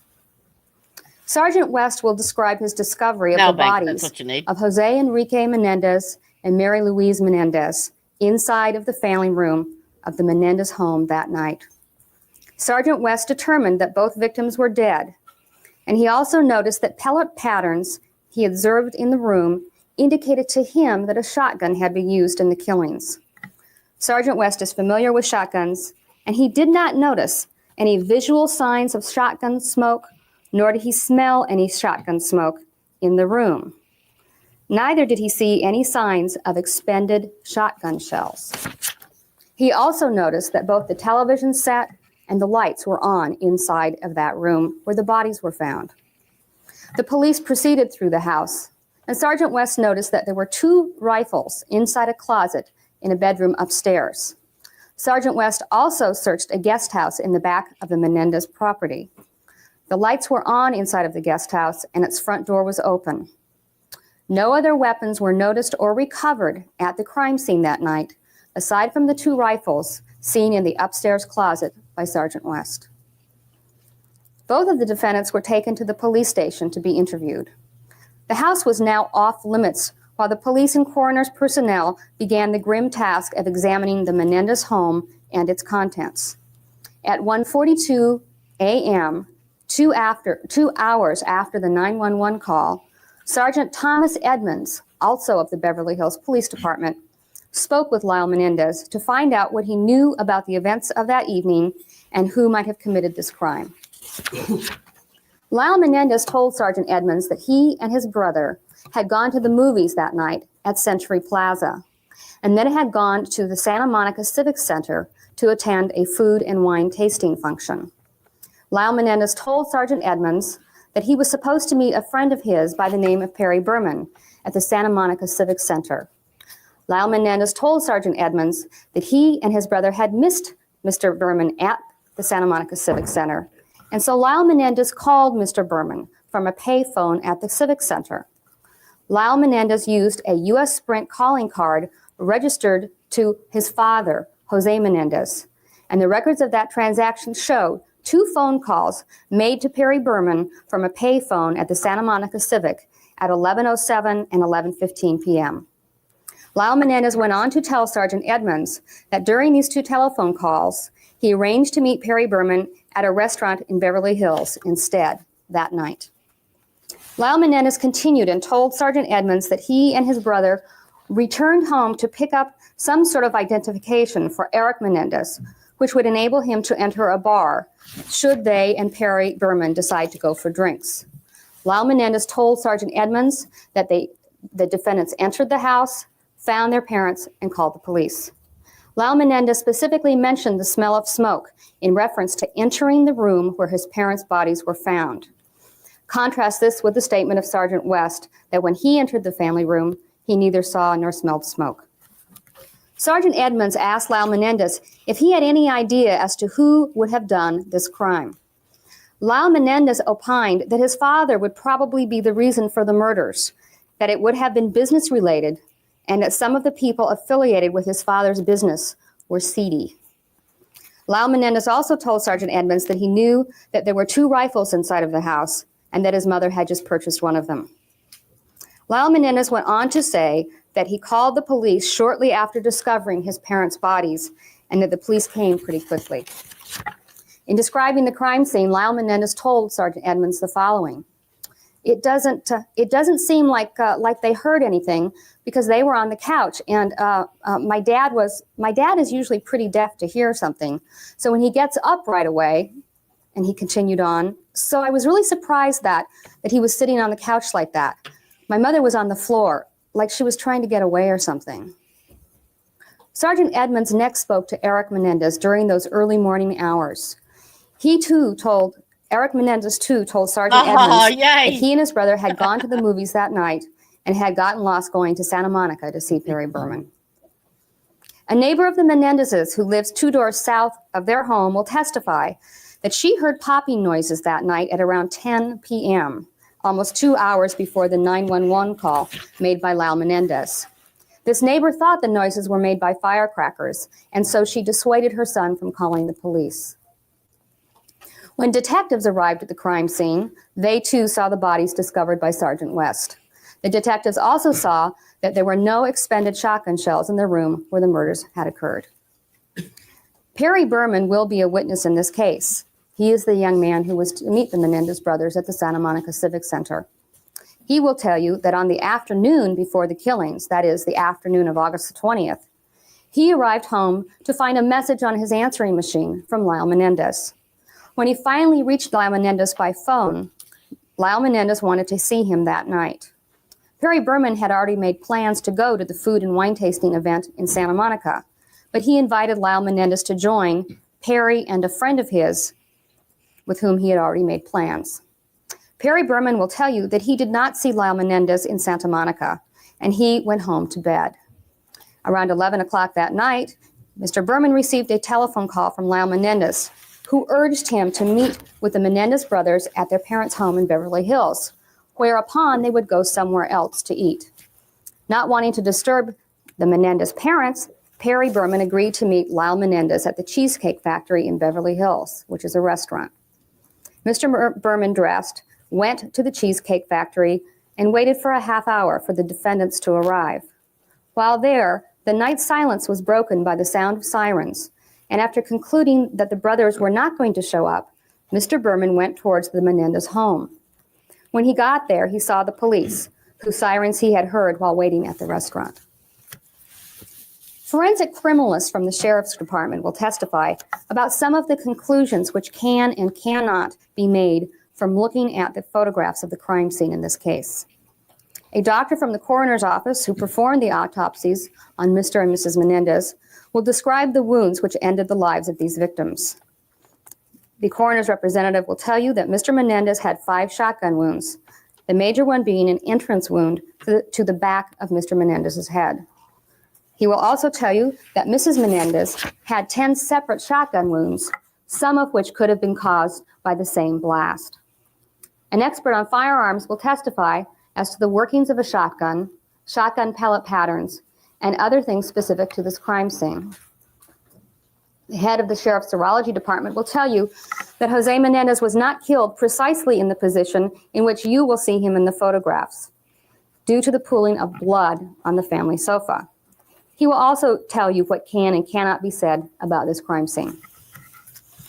Shortly after the killings, Lyle Menendez began to spend money, a lot of money. On Thursday, August the 24th, he, in the company of his brother, purchased 3 Rolex watches and some money clips. On September the 8th of 1989, 19 days after the killings, a life insurance policy which had been procured earlier by Jose Menendez was paid to the defendants. The policy cumulatively was for $650,000, and over a period of a week between September the 8th and September the 15th, $325,000 was paid out to each defendant. Lyle Menendez returned to the Princeton, New Jersey area after a memorial service for his parents, which was held in Los Angeles on August the 25th of 1989. Lyle Menendez had been a student at Princeton University in the spring of 1989, and the family had lived in the township of Princeton before moving to California earlier. During the initial few days of his stay in Princeton, Lyle Menendez hired bodyguards to guard him. Lyle Menendez and his bodyguards traveled around Princeton in limousines during this period. Richard Wenskowski was hired as one of those bodyguards.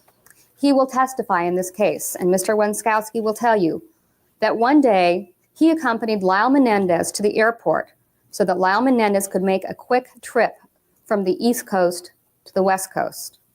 You will learn from other evidence that once in Los Angeles, Lyle Menendez hired a computer expert named Howard Witkin to access the Menendez family's home computer. Lyle Menendez had Howard Witkin, the computer expert, look through the family's computer menu for 4 different headings. Those headings were entitled Erik, Will, Lyle, and Menendez.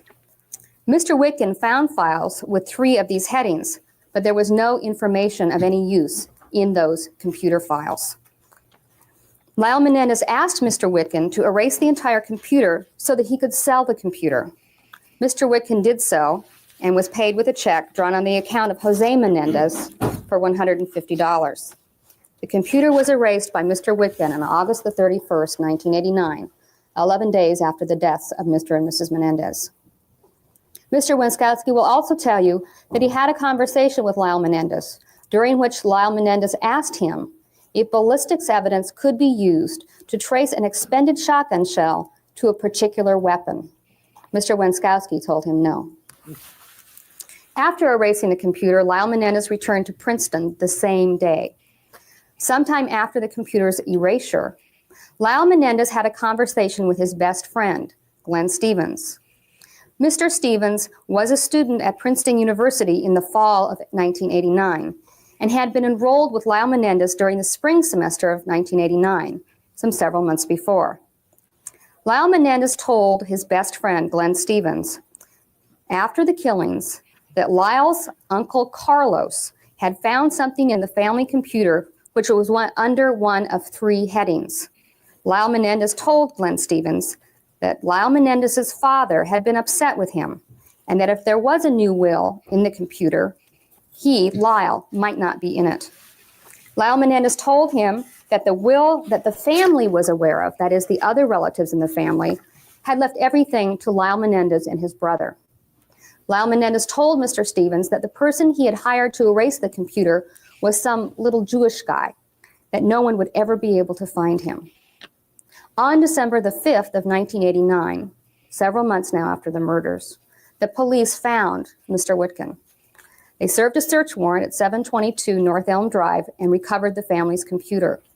Alongside the computer was a receipt for services rendered dated August the 31st, 1989. And this receipt led the police to the discovery of Mr. Witkin. On September the 17th, now going backwards, but September the 17th, less than a month after the killings, Beverly Hills police detectives interviewed Lyle Menendez at the home of one of his relatives in New Jersey. The conversation dealt with various habits of the victims, with the activities of the Menendez family the weekend of the killings, possible motives for the killings, and the activities of the defendants on the evening of the killings. Lyle Menendez told the police that the night before the killings, which would have been Saturday, August the 19th, the Menendez family had gone night fishing and had gotten home about 12:30 a.m. early on Sunday morning. He told the police that he and his brother went to the movies the night of the killings, that he and his brother went to see License to Kill, but that it was sold out, and so they saw Batman instead, and it was a movie they had both seen previously. After the movie, Lyle Menendez and his brother, in his brother's car and with his brother driving, had gone to Santa Monica to meet Perry Berman, and they had gotten lost along the way. Lyle Menendez explained to the detectives that he hadn't seen Mr. Berman in 3 weeks prior to the killings, that he had a lot of things going on that he wanted to talk to Mr. Berman about, and that, quote, I had to go see him, unquote. He also acknowledged that Perry Berman worked on Monday, that he'd called him at about 11 or 11:15 to meet at the Cheesecake Factory, and Lyle acknowledged that this was his idea. He explained that he and his brother went back to the house to get phony ID so that his brother could go drink if necessary, which is when they found their parents. Lyle Menendez again mentioned the smoke to the detectives on September the 17th. He mentioned the smoke that he saw in the room upon the discovery of his parents' bodies.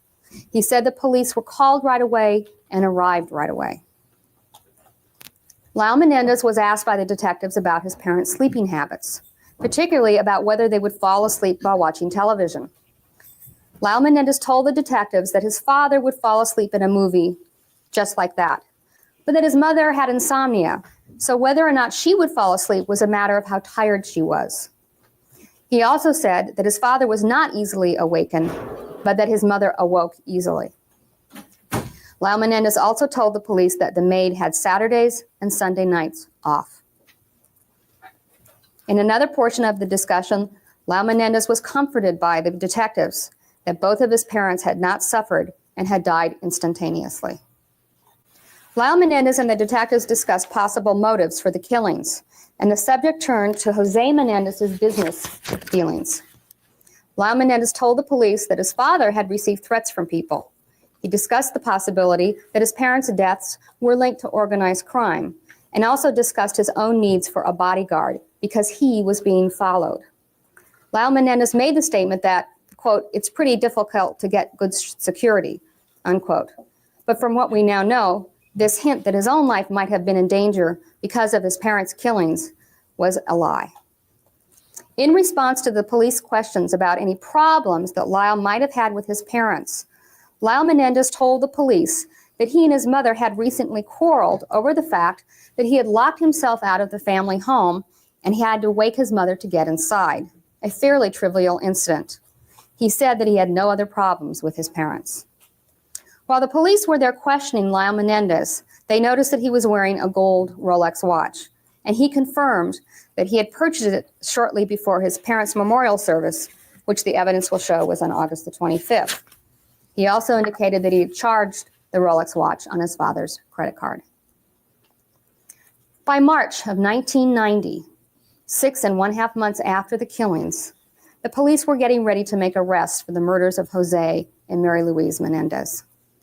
Around this time, Glenn Stevens, Lyle's best friend from Princeton, flew from Princeton to Los Angeles with Lyle Menendez and another Princeton student named Hayden Rogers. Once in Los Angeles, Lyle Menendez told Glenn Stevens that he, Lyle, had called back east to the East Coast and had discovered that the Beverly Hills police detectives had been there recently. Glenn Stevens will describe Lyle as being made nervous by this. At this time, Lyle took approximately $2,000 out of his pocket and divided it between Glenn Stevens and Mr. Rogers. Lyle Menendez told Glenn Stevens that, should anything happen to him, Mr. Stevens should contact Lyle Menendez's attorney. Lyle Menendez also told Mr. Stevens that there were only two people who knew everything, his attorney and a man named Dr. Oziel. Lyle Menendez explained to Glenn Stevens that Dr. Oziel had some cassette tapes in a safety deposit box, and that if the police ever got their hands on those tapes, he, Lyle Menendez, would be, and I apologize, fucked. On March the 8th of 1990, the police executed a search warrant at the home of Dr. Oziel. The police searched a safety deposit box belonging to Dr. Oziel and obtained a cassette tape which contained Dr. Oziel's verbal notes of 2 psychological sessions he had had with both Erik and Lyle Menendez. Lyle Menendez was arrested the same day by the Beverly Hills Police Department for the murders of his parents. Lyle Menendez's prediction to Glenn Stevens as to what would happen to him if the police got their hands on the Oziel tape had come true.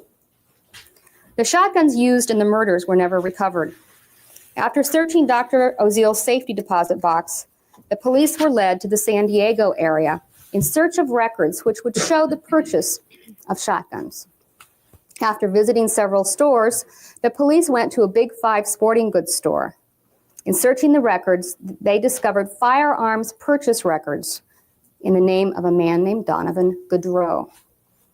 Early on in the investigation in September, the police had traveled back east to interview family and friends of the victims and the defendants. During this visit, the police confirmed that Lyle Menendez had a friend named Donovan Goodrow, who lived on the East Coast. When the police saw Donovan Goodrow's name on the purchase records for 2 shotguns in San Diego, which were purchased 2 days before the killings on August the 18th, 1989, the police knew that they had hit pay dirt. Donovan Goodrow will tell you that on August the 18th, 1989, 2 days before the Menendez killings, he was not in San Diego buying 2 shotguns, but instead was working in a restaurant in the city of New York. Mr. Goudreau will also tell you that he had been a roommate of Lyle Menendez's in the spring of 1989 at Princeton University, although he himself was not a student at Princeton University. Lyle Menendez kicked Mr. Goudreau out of his room. He no longer wished Mr. Goudreau to be his roommate. And in approximately May of 1989, Mr. Goudreau left for New York City.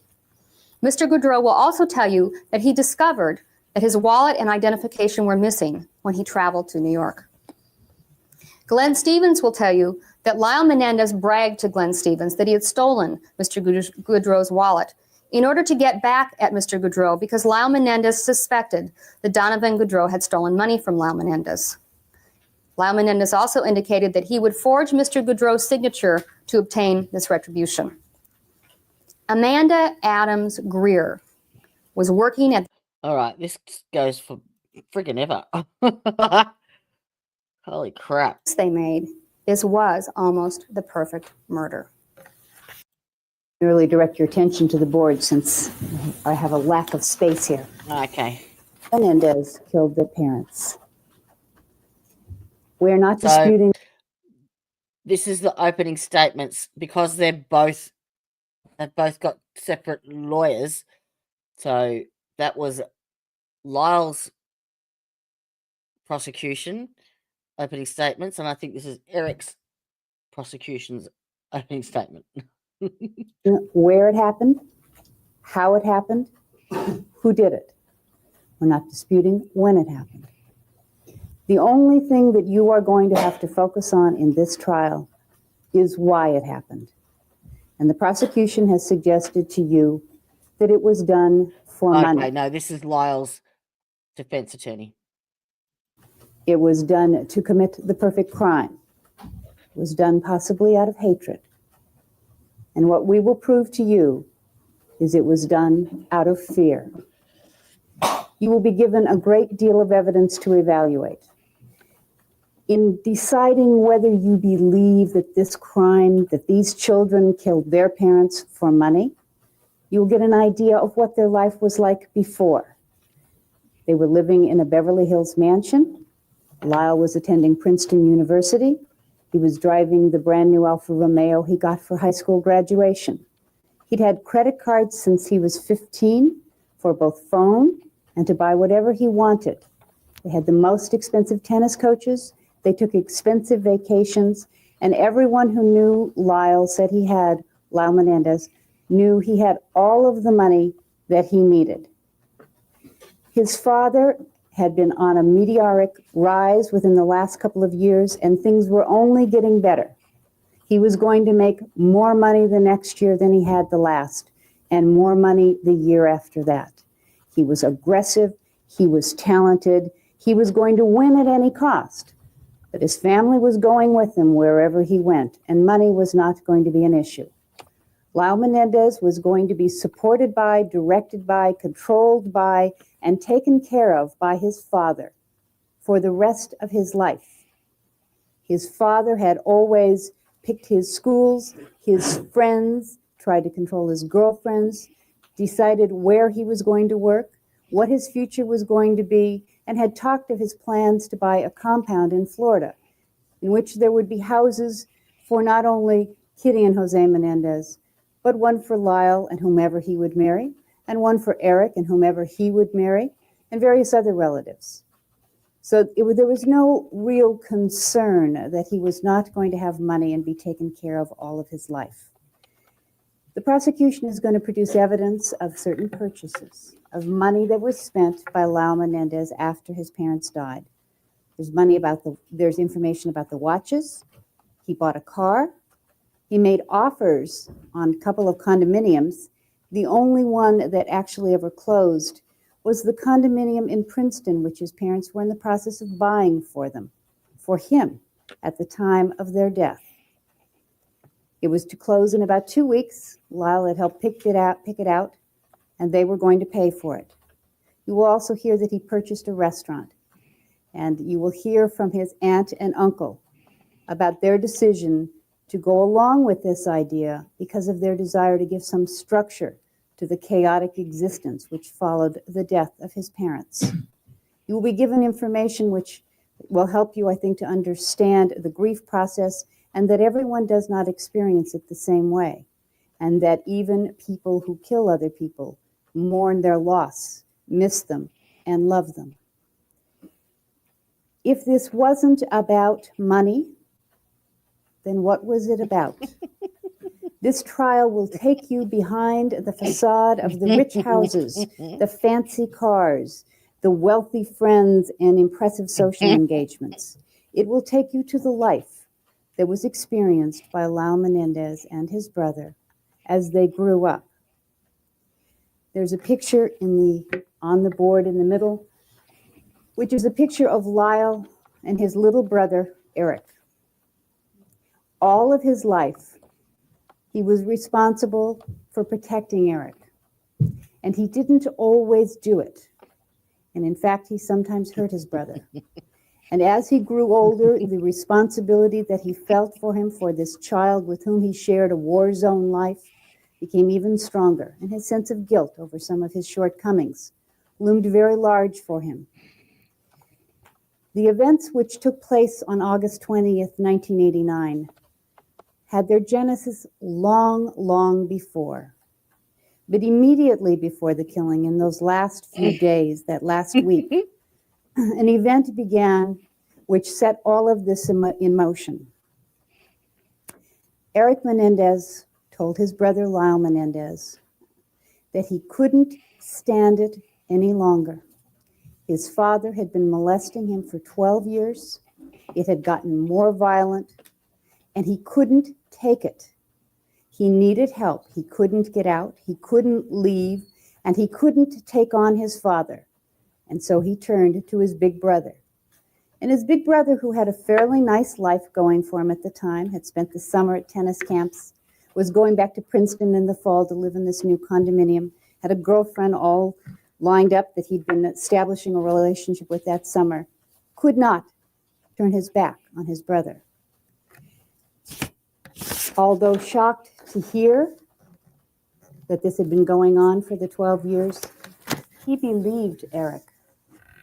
He believed him because he was his brother, but more importantly, he believed him because he remembered what had happened to him when he was much younger. His experience with his father in terms of molestation had been for a much shorter period of time. It was from about 6 to 8. But he remembers what it felt like.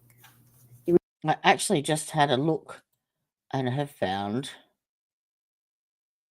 this. It's been something I've been looking for all day. So, this is the new evidence that has come to light. So, in 2015, the brothers heard about a letter written by Erik Menendez to his cousin Andy that was mentioned in a Barbara Walters television special. And when they asked their attorneys about it, the attorneys were unaware of the letter and realized that it hadn't been introduced at either trial. So it effectively made it new evidence. This letter, the attorney says, corroborates the allegations that Erik was sexually abused by his father. Roy Rosello, a former member of the Latin pop group Menudo, recently came forward saying that he was drugged and raped by Jose Menendez, the boy's father, when he was a teen in the 1980s. Menudo was signed under RCA Records, which Jose Menendez headed at the time. Rosello spoke about his abuse in the Peacock docuseries Menendez and Menudo, Boys Betrayed. Oh, I'll have to look that up.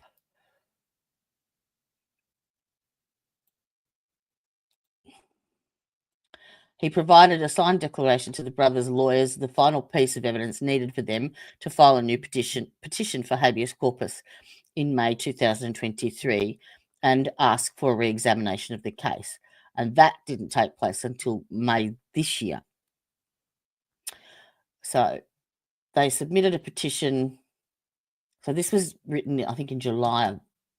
Yeah, I think this was July this year.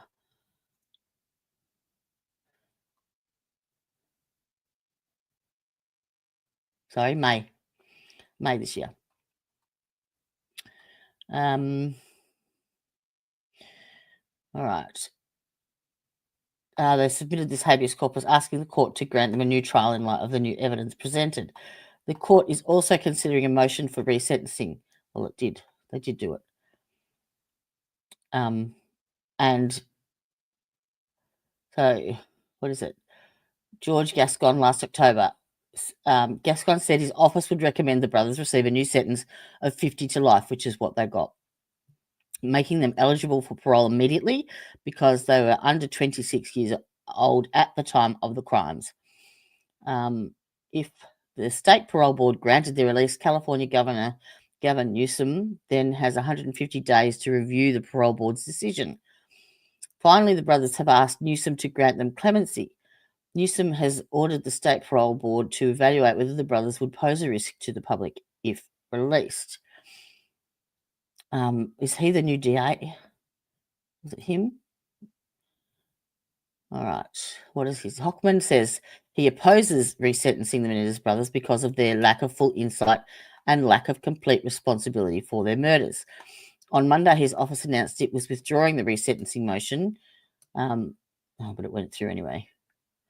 Hochman said the brothers failed to come clean about the lies they told as the case unfolded, including their original claim that they did not kill their parents. Well, duh. As if they're going to put their hand up immediately. He said their repeated argument that they shot their parents in self-defense does not match the facts of the case. Well, that's not up for him to decide. That's for a jury.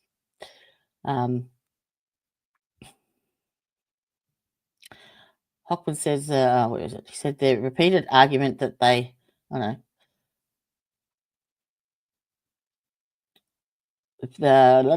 self-defense not match the facts of the case that show their premeditated steps to plan the killings and make it look like a gang hit. He also said the brothers did not admit they tried to get friends to commit perjury for them and lied about their mother trying to poison their whole family. Hochman's opposition to resentencing considerably reduces the Menendez brothers' chances at freedom, according to Laurie Levinson, a former federal prosecutor. Okay.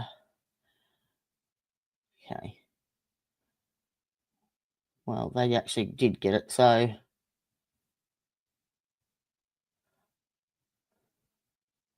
the more likely avenue would be through the governor's office and clemency. That's frankly is because Judge Jessica is likely to pay very close attention to all the facts set forth in this opposition. The parole board will be holding its final hearings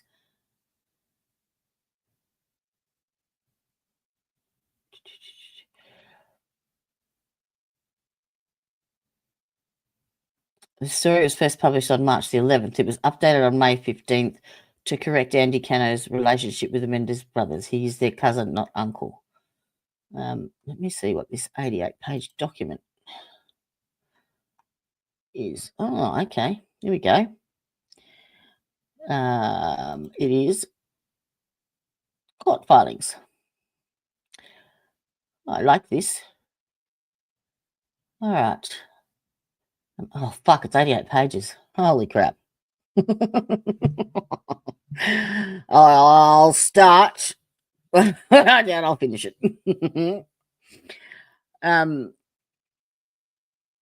So this must be the judge's response to court initiation of resentencing and request to withdraw. Okay, well, they lost that. It's been done. But this is the prosecution requesting that the resentencing motion be withdrawn. I'm thinking. After a thorough and exhaustive review, hang on, let me have a drink.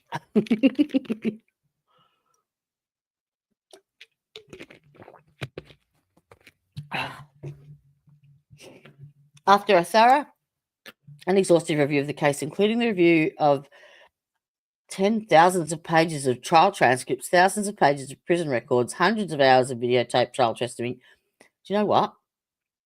I might. My bad. Can I just, I'm going to download this. And Then I'm going to upload it onto my database and get it to summarize it. How's that? That works for me. 88 pages, far out. Where are we? Menudo. Menendez. Come on, where are you? There. Okay, so if I save that, then I can upload it to there.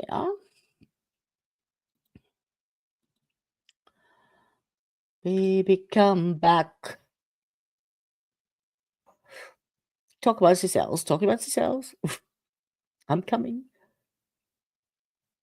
This won't take long. There we go. And uploading.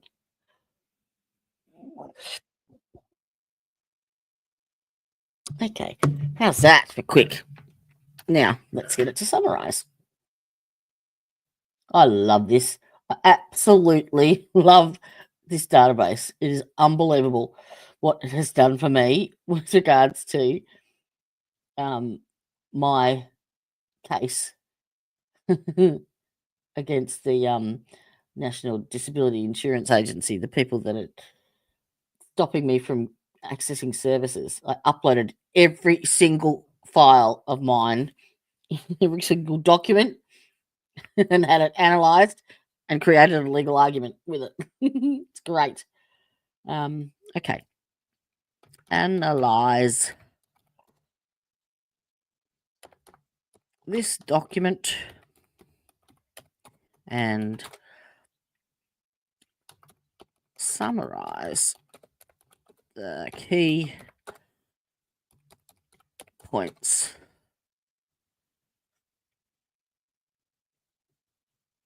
That'll do. Let's see how long that takes. Ready, steady, spaghetti.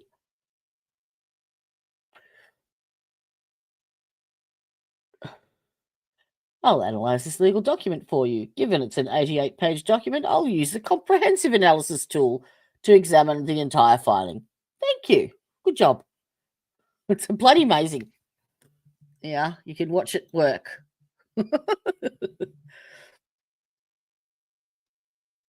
Thinking steps. I love it.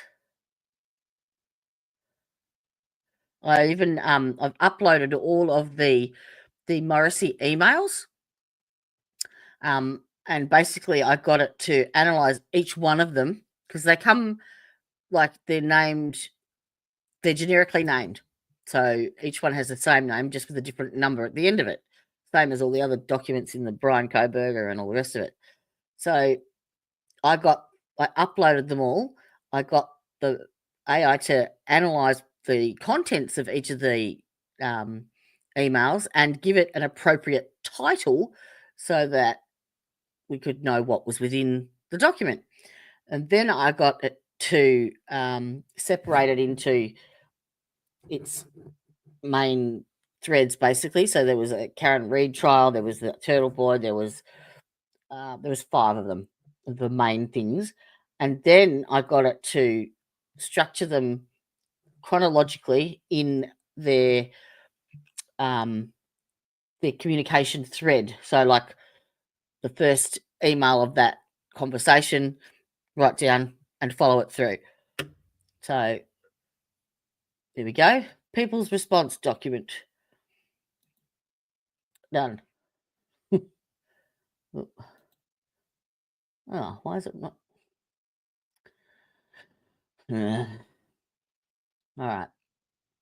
Primary legal position. The prosecution opposes resentencing and requests to withdraw their previous motion for resentencing, arguing that Erik and Lyle Menendez still pose an unreasonable risk of danger to the community due to their fundamental lack of complete insight and acceptance of full responsibility. The core legal arguments are the lack of insight. The DA cites extensive parole law precedent establishing that an inmate's continued lack of insight into their crimes indicates ongoing dangerousness. They reference the Surin case, where lack of insight outweighed rehabilitative factors in parole. Under Penal Code 1172.1, this lack of insight makes resentencing inappropriate. 2. The pattern of deception throughout. The document meticulously details what it describes as a comprehensive history of lies spanning decades. Pre-murder planning. Purchased shotguns with false ID 120 miles away. Staged elaborate alibi by going to the Batman movie and the Taste of LA. Disposed of evidence and immediately lied to police about mafia hit. Trial fabrications. Never mentioned sexual abuse in original confession to Dr. Oziel. Lyle researched cases where children got off for killing parents. Attempted to suborn perjury from multiple witnesses. Asked girlfriend Jamie to falsely testify about rape. Sent script to Tracy Backer for false testimony about poisoning. Sent script to Brian Eslamania for false gun purchase testimony. Lied about attempting to buy handguns at Big Five store.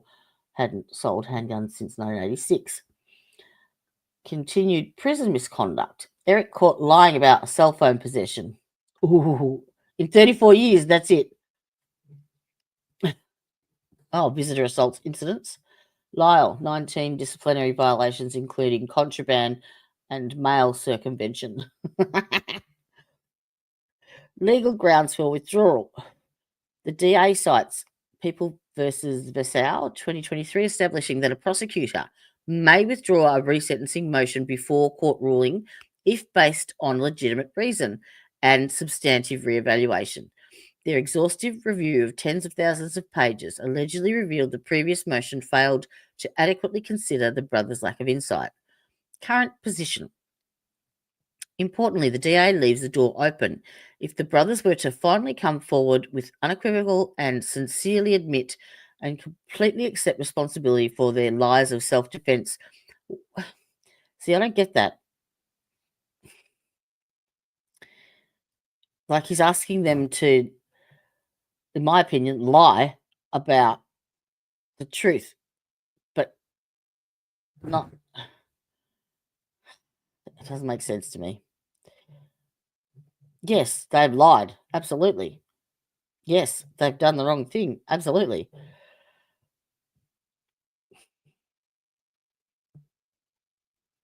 But I believe they were wrongly sentenced, or wrongly charged. What did I say? So basically, he's saying if they say you weren't sexually abused, then we'll think about reconsidering sentencing. Procedural issues. The matter proceeds on both the court's own initiative and the withdrawn DA motion. Court-initiated resentencing lacks the statutory presumption favouring resentencing. Potential jurisdiction questions about court proceedings without party consent. Strategic implications. This filing represents a complete reversal from the previous DA's position and places the burden squarely on the Menendez brothers to acknowledge what the prosecution characterises as extensive fabrications.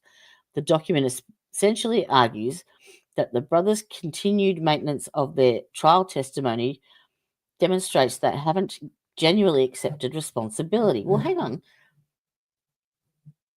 After 34 years, what have they got to gain by continuing? Like, I don't know why that won't open. Maybe I'll save it as. I hate it when it saves it like that. Because it saves as an HTML and I can't open it. No. Stupid. What if I save it as a PDF? Yeah. What was it? Prosecution.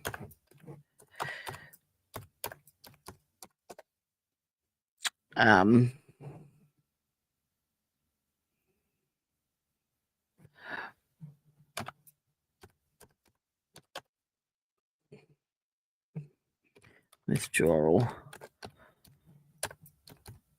motion.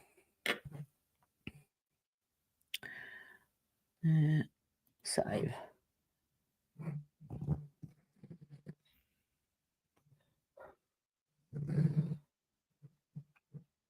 All right.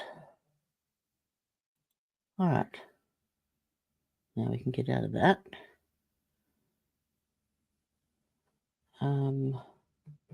Also going to look at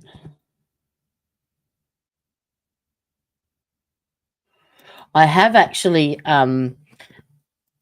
emailed Anthony DeWitt or Tony DeWitt, the appellate lawyer that has been on before, just to see if he is able to come and do a stream with me and explain the legal process behind what's going on here, like, because I don't understand the legalities and the processes behind where we go from here and what's to be faced at the parole hearing, so to speak. And I will invite a couple of other people just to see if I get an answer, because I think having a legal opinion on this way in would be very helpful for me, at least, anyway. All right, we'll continue just another. I think this finishes 1:15. Another 10 minutes. He remembers the fear and the confusion, the importance of being loved and made to feel special by this charismatic, powerful man who was the center of his universe. He also remembered that when he was 13, he sensed something was going on with his brother. And gathering up all of his courage, he prepared for a talk with his father, as he always prepared for a talk with his father. He made notes and he rehearsed because he didn't want to lose the ability to deliver the message that he had to give him by virtue of being ridiculed for his grammar or laughed at for his lisp or in some way derailed from his purpose.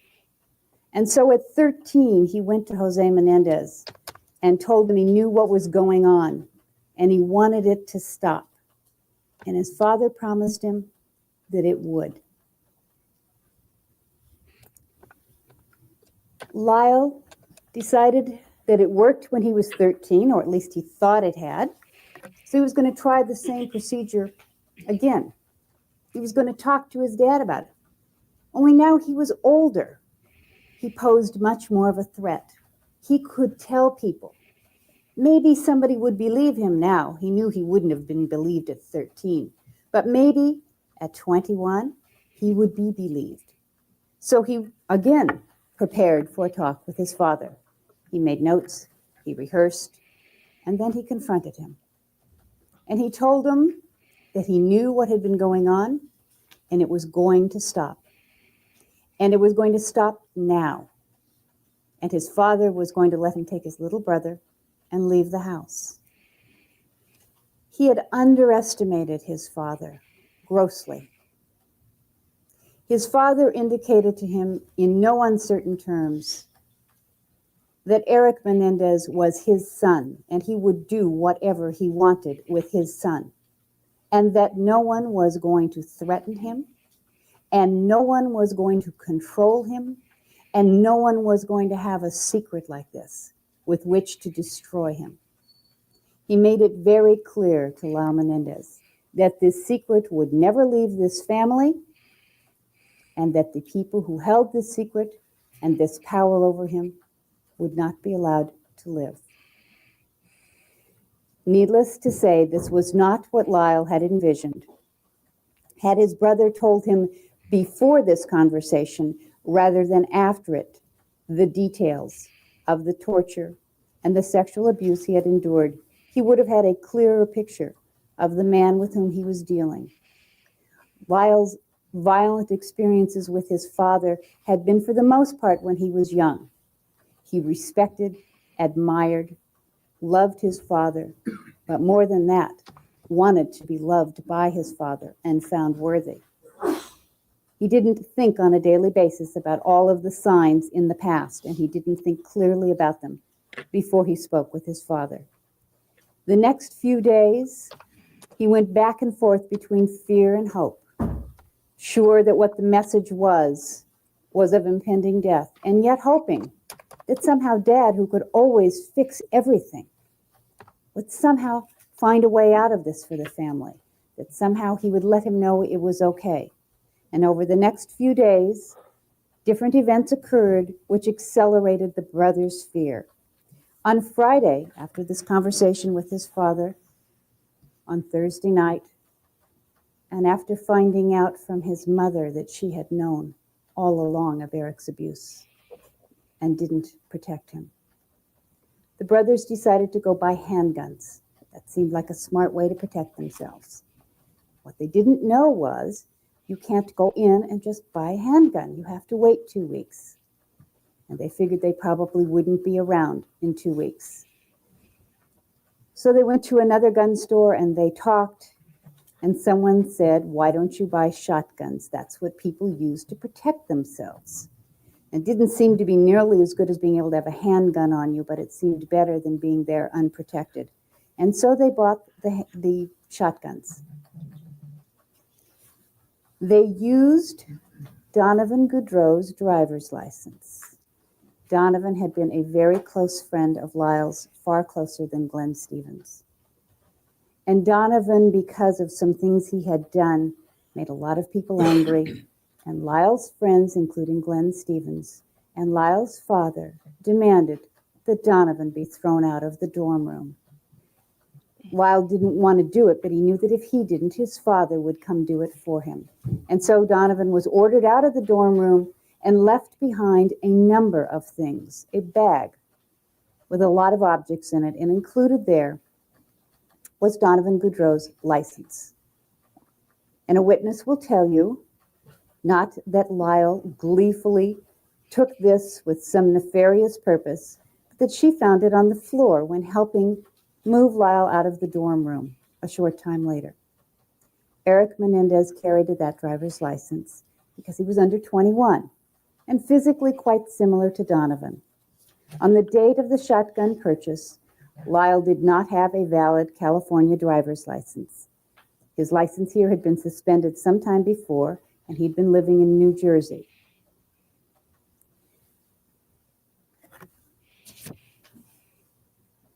When the prosecution talks about this plan, this carefully crafted alibi, it so happens that Lyle Menendez had made plans to go to the movie on Sunday night sometime before. And on that day, he made a plan to meet Perry Berman and his friend Todd Hall afterwards. He wanted to be out of the house. And these plans, which the prosecution now wants to characterize as an alibi, merely proved where he wasn't. Alibis generally are someone saying you were somewhere else, and they can prove it at the time of the crime. And so his plans with Perry Berman merely highlight the fact that he didn't show up where he was supposed to be. They said they went to the movies, and I guess a good plan would have been to have movie tickets, but they didn't have those either. Certain incidents happened right before the parents died, which led these children to believe that they were about to be killed. And they acted. And when it was over, they waited. Although their home was very big, it happens to be close enough to the neighbors' homes that you can hear the television set in your neighbor's house, particularly on a summer evening in August when the windows are open. They knew that when they fired off multiple rounds from shotguns, 2 of them, that everyone would hear, and they did. Any number of neighbors heard this noise. What they didn't count on is that no one called the police station, which was only minutes away. And in that period of time while they were waiting, they made a decision. Maybe we don't have to go to jail. And maybe we don't ever have to tell what happened to this family we want to be so proud of. This family of whom we are a reflection. This family with whom our identity is inextricably tied. And they turned on the light in a room which had previously been illuminated only by the television set, and they picked up shotgun shells. Somehow that seemed like the thing to do. They dumped the guns. They went to the movie theater to get tickets for the movie they were going to see, but it was too late. Couldn't buy tickets. But they did find out that one of the shows had been sold out on that trip. And then they went to the Taste of LA to try to meet their friend Perry Berman. They didn't have a real sense of what time it was and had no idea that it was far too late. And when they got there, he wasn't there. So Lyle Menendez called him on the phone. And Perry Berman will tell you that he heard something in Lyle's voice. Some sort of anxiety, some heightened emotion. And he said, I've got to see you. I've got to talk to you. It's really important. Meet us at the Cheesecake Factory. Convinced Perry to meet him there. And as they left the Santa Monica Civic Auditorium to go to the Cheesecake Factory, both of the boys continued the emotional falling apart that had begun much earlier. But Erik was far more hysterical. Erik was always very emotional, cried easily, and was falling apart. And it was up to his big brother to try and take care of him. He was the one who was supposed to be there for him. So they drove back home. They couldn't continue this any longer. They needed some resolution of it. And yet they didn't want to tell what really had happened. And so they called the police. Lyle Menendez called 911. And you will hear the tape. And there is no question that he lies in the tape, but the emotion is genuine. He goes down to the police station to be interviewed, and Sergeant Edmonds will tell you there was not a doubt in this police officer's mind that these boys were genuinely upset, but they weren't going to tell. They'd made that decision. And so they told not a sophisticated story, not a substantiated story, not of being somewhere where witnesses could say that they were, they didn't produce movie tickets. They just said we went to the movies and then we went to Taste of LA. The police very early on suspected that the boys were responsible. They began to look at the spending, which I guess if you're going to cover up a crime, you wouldn't begin a few days later by spending a large amount of money on Rolex watches and then start making offers on condominiums and buying expensive cars. Right, counsel, let's not argue the case. Just make a statement of what you expect. We will be able to show you that there were things, that there were facts that show that this was not done for the money. The boys believed they were out of the will. Jose and Kitty had been discussing taking them out of the will, had told various people they were already out of the will, including their sons. The sons knew that their father's business was required to have a $5 million insurance policy on it. It was one of the employment perks that he had. And they knew that their father had not yet taken the physical examination and was scheduled to take it within the next few weeks. They did not know about the one insurance policy, which was the only money that they ever received after this. Their aunt had arranged that with their father, and they never even knew that it existed.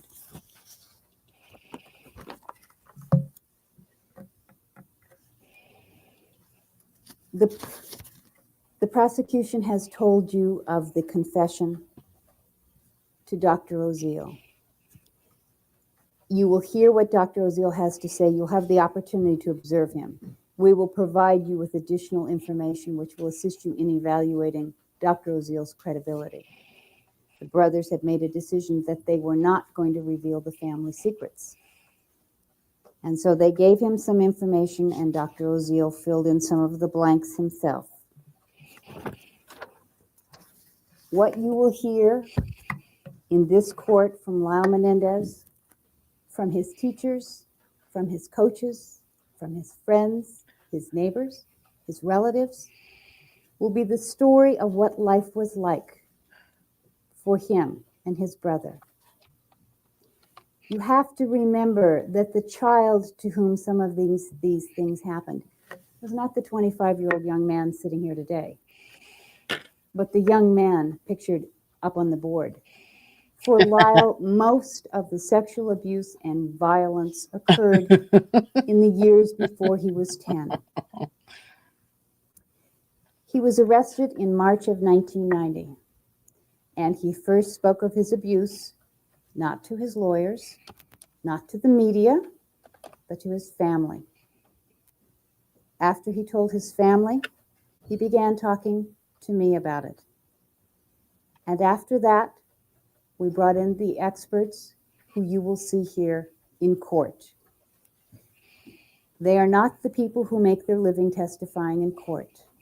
You will see Dr. Stuart Hart and Dr. John Conte, both of whom are university professors, one at Washington and one at Indiana, who have made it their life work to study and evaluate violent families, psychological maltreatment, and child abuse.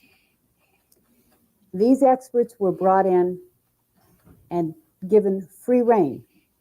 They were told they could spend as much time as they wanted with Lyle Menendez. They could review any documents they wanted, see any photographs we had, interview any witnesses they wanted. And what they did was to each spend over 60 hours apiece with Lyle Menendez, just the expert and Lyle Menendez. They then read over 2,000 pages of interviews with people. They looked at photo albums of the entire family history. They talked to me. They consulted with other experts. And they each selected 10 to 12 witnesses whom they thought were important. And they interviewed those witnesses individually. By now, each of them has spent over 300 hours on this case. They have seen and read and talked to everyone they wanted to talk to. They've met with family members. They've interviewed friends, girlfriends, coaches, and teachers. And for months, they gave no information of what their conclusion was. And they will tell you here in court what a year and a half later they have discovered. They will explain to you the type of abuse that was suffered and the effect that it had. They will explain to you what happened to Lyle Menendez and what the relationship was of those events to what happened on August 20th, 1989. Lyle Menendez will also testify here in court. You will have an opportunity to see him, to hear him, to evaluate his credibility, and to watch him be examined and cross-examined here in front of you. And what Lyle will tell you will be that he got several messages from his parents, from his mother, who didn't want him in the first place, and told him all of his life, that he had ruined her life, that she could have had a great career in broadcasting or drama, but for him.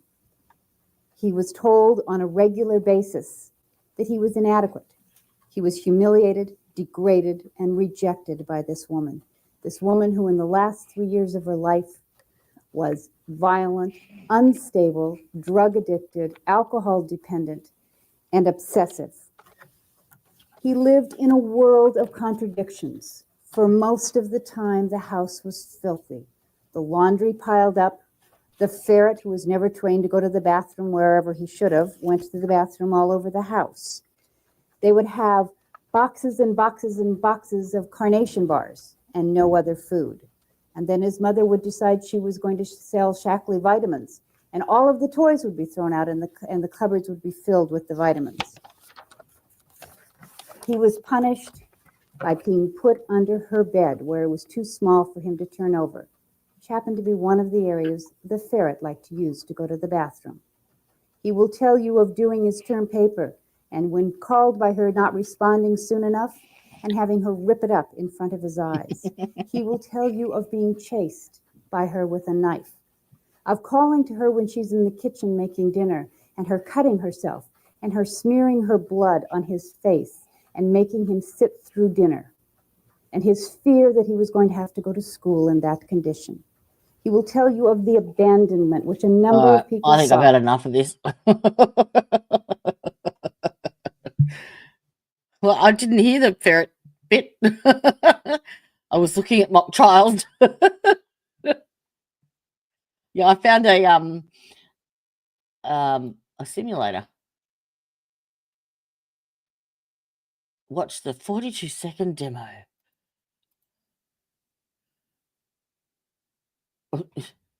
Here's a quick demo for Mock Trial AI. Just type out details about your case, add your name and give your witness a name, choose how long you want the scene to last, and then select whether or not you want to video record this session. Click start and your cross-examination will begin. Counsel, you may begin with your cross-examination. Mr. Stark, how exactly did this incident happen? I was walking through the store on May 5th when suddenly I stepped on a wet floor surface near the entrance. And what injuries did you sustain from the fall?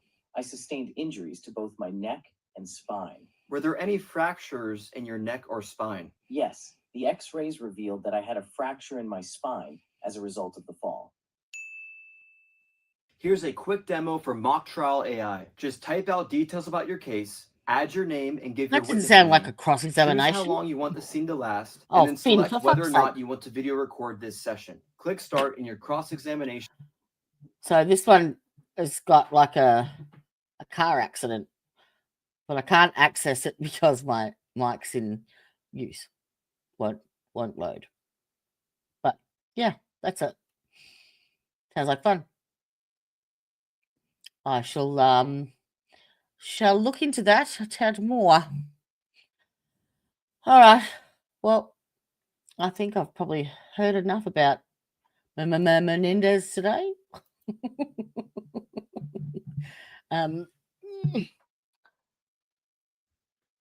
I've just uploaded a heap of pre-trial stuff from Brian Walsh, and I do have a couple of other trials on the back burner. So I haven't decided quite yet. What was that? Can't hit.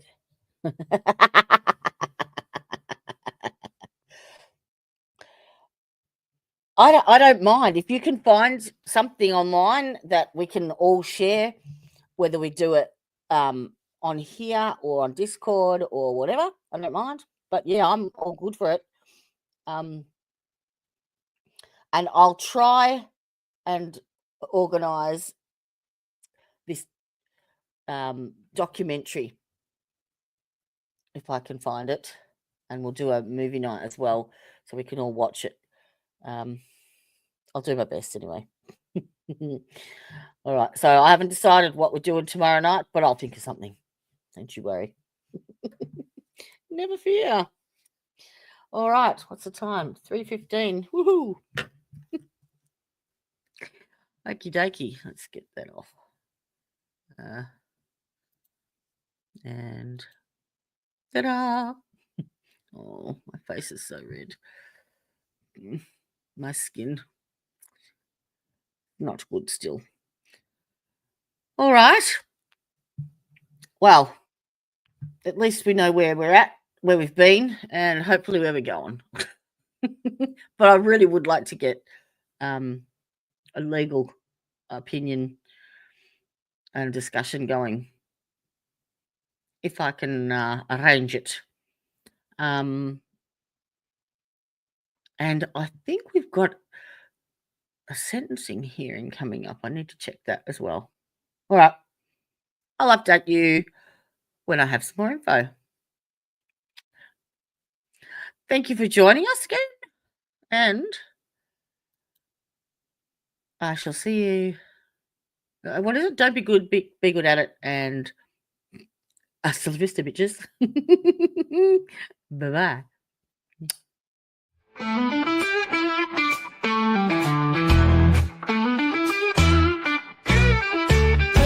listener, thanks for stopping in. We hope you will join us again. We all look forward to next time. We get to talk about true crime. Clues. Justice served in an honest fight. True crime tales till the verdict's right. Solving more than just trivial quests, where sentences rule and the defense rests. Our true crime family is great. All types of topics we debate. Smash that like and ring that bell. Hit subscribe, you might as well.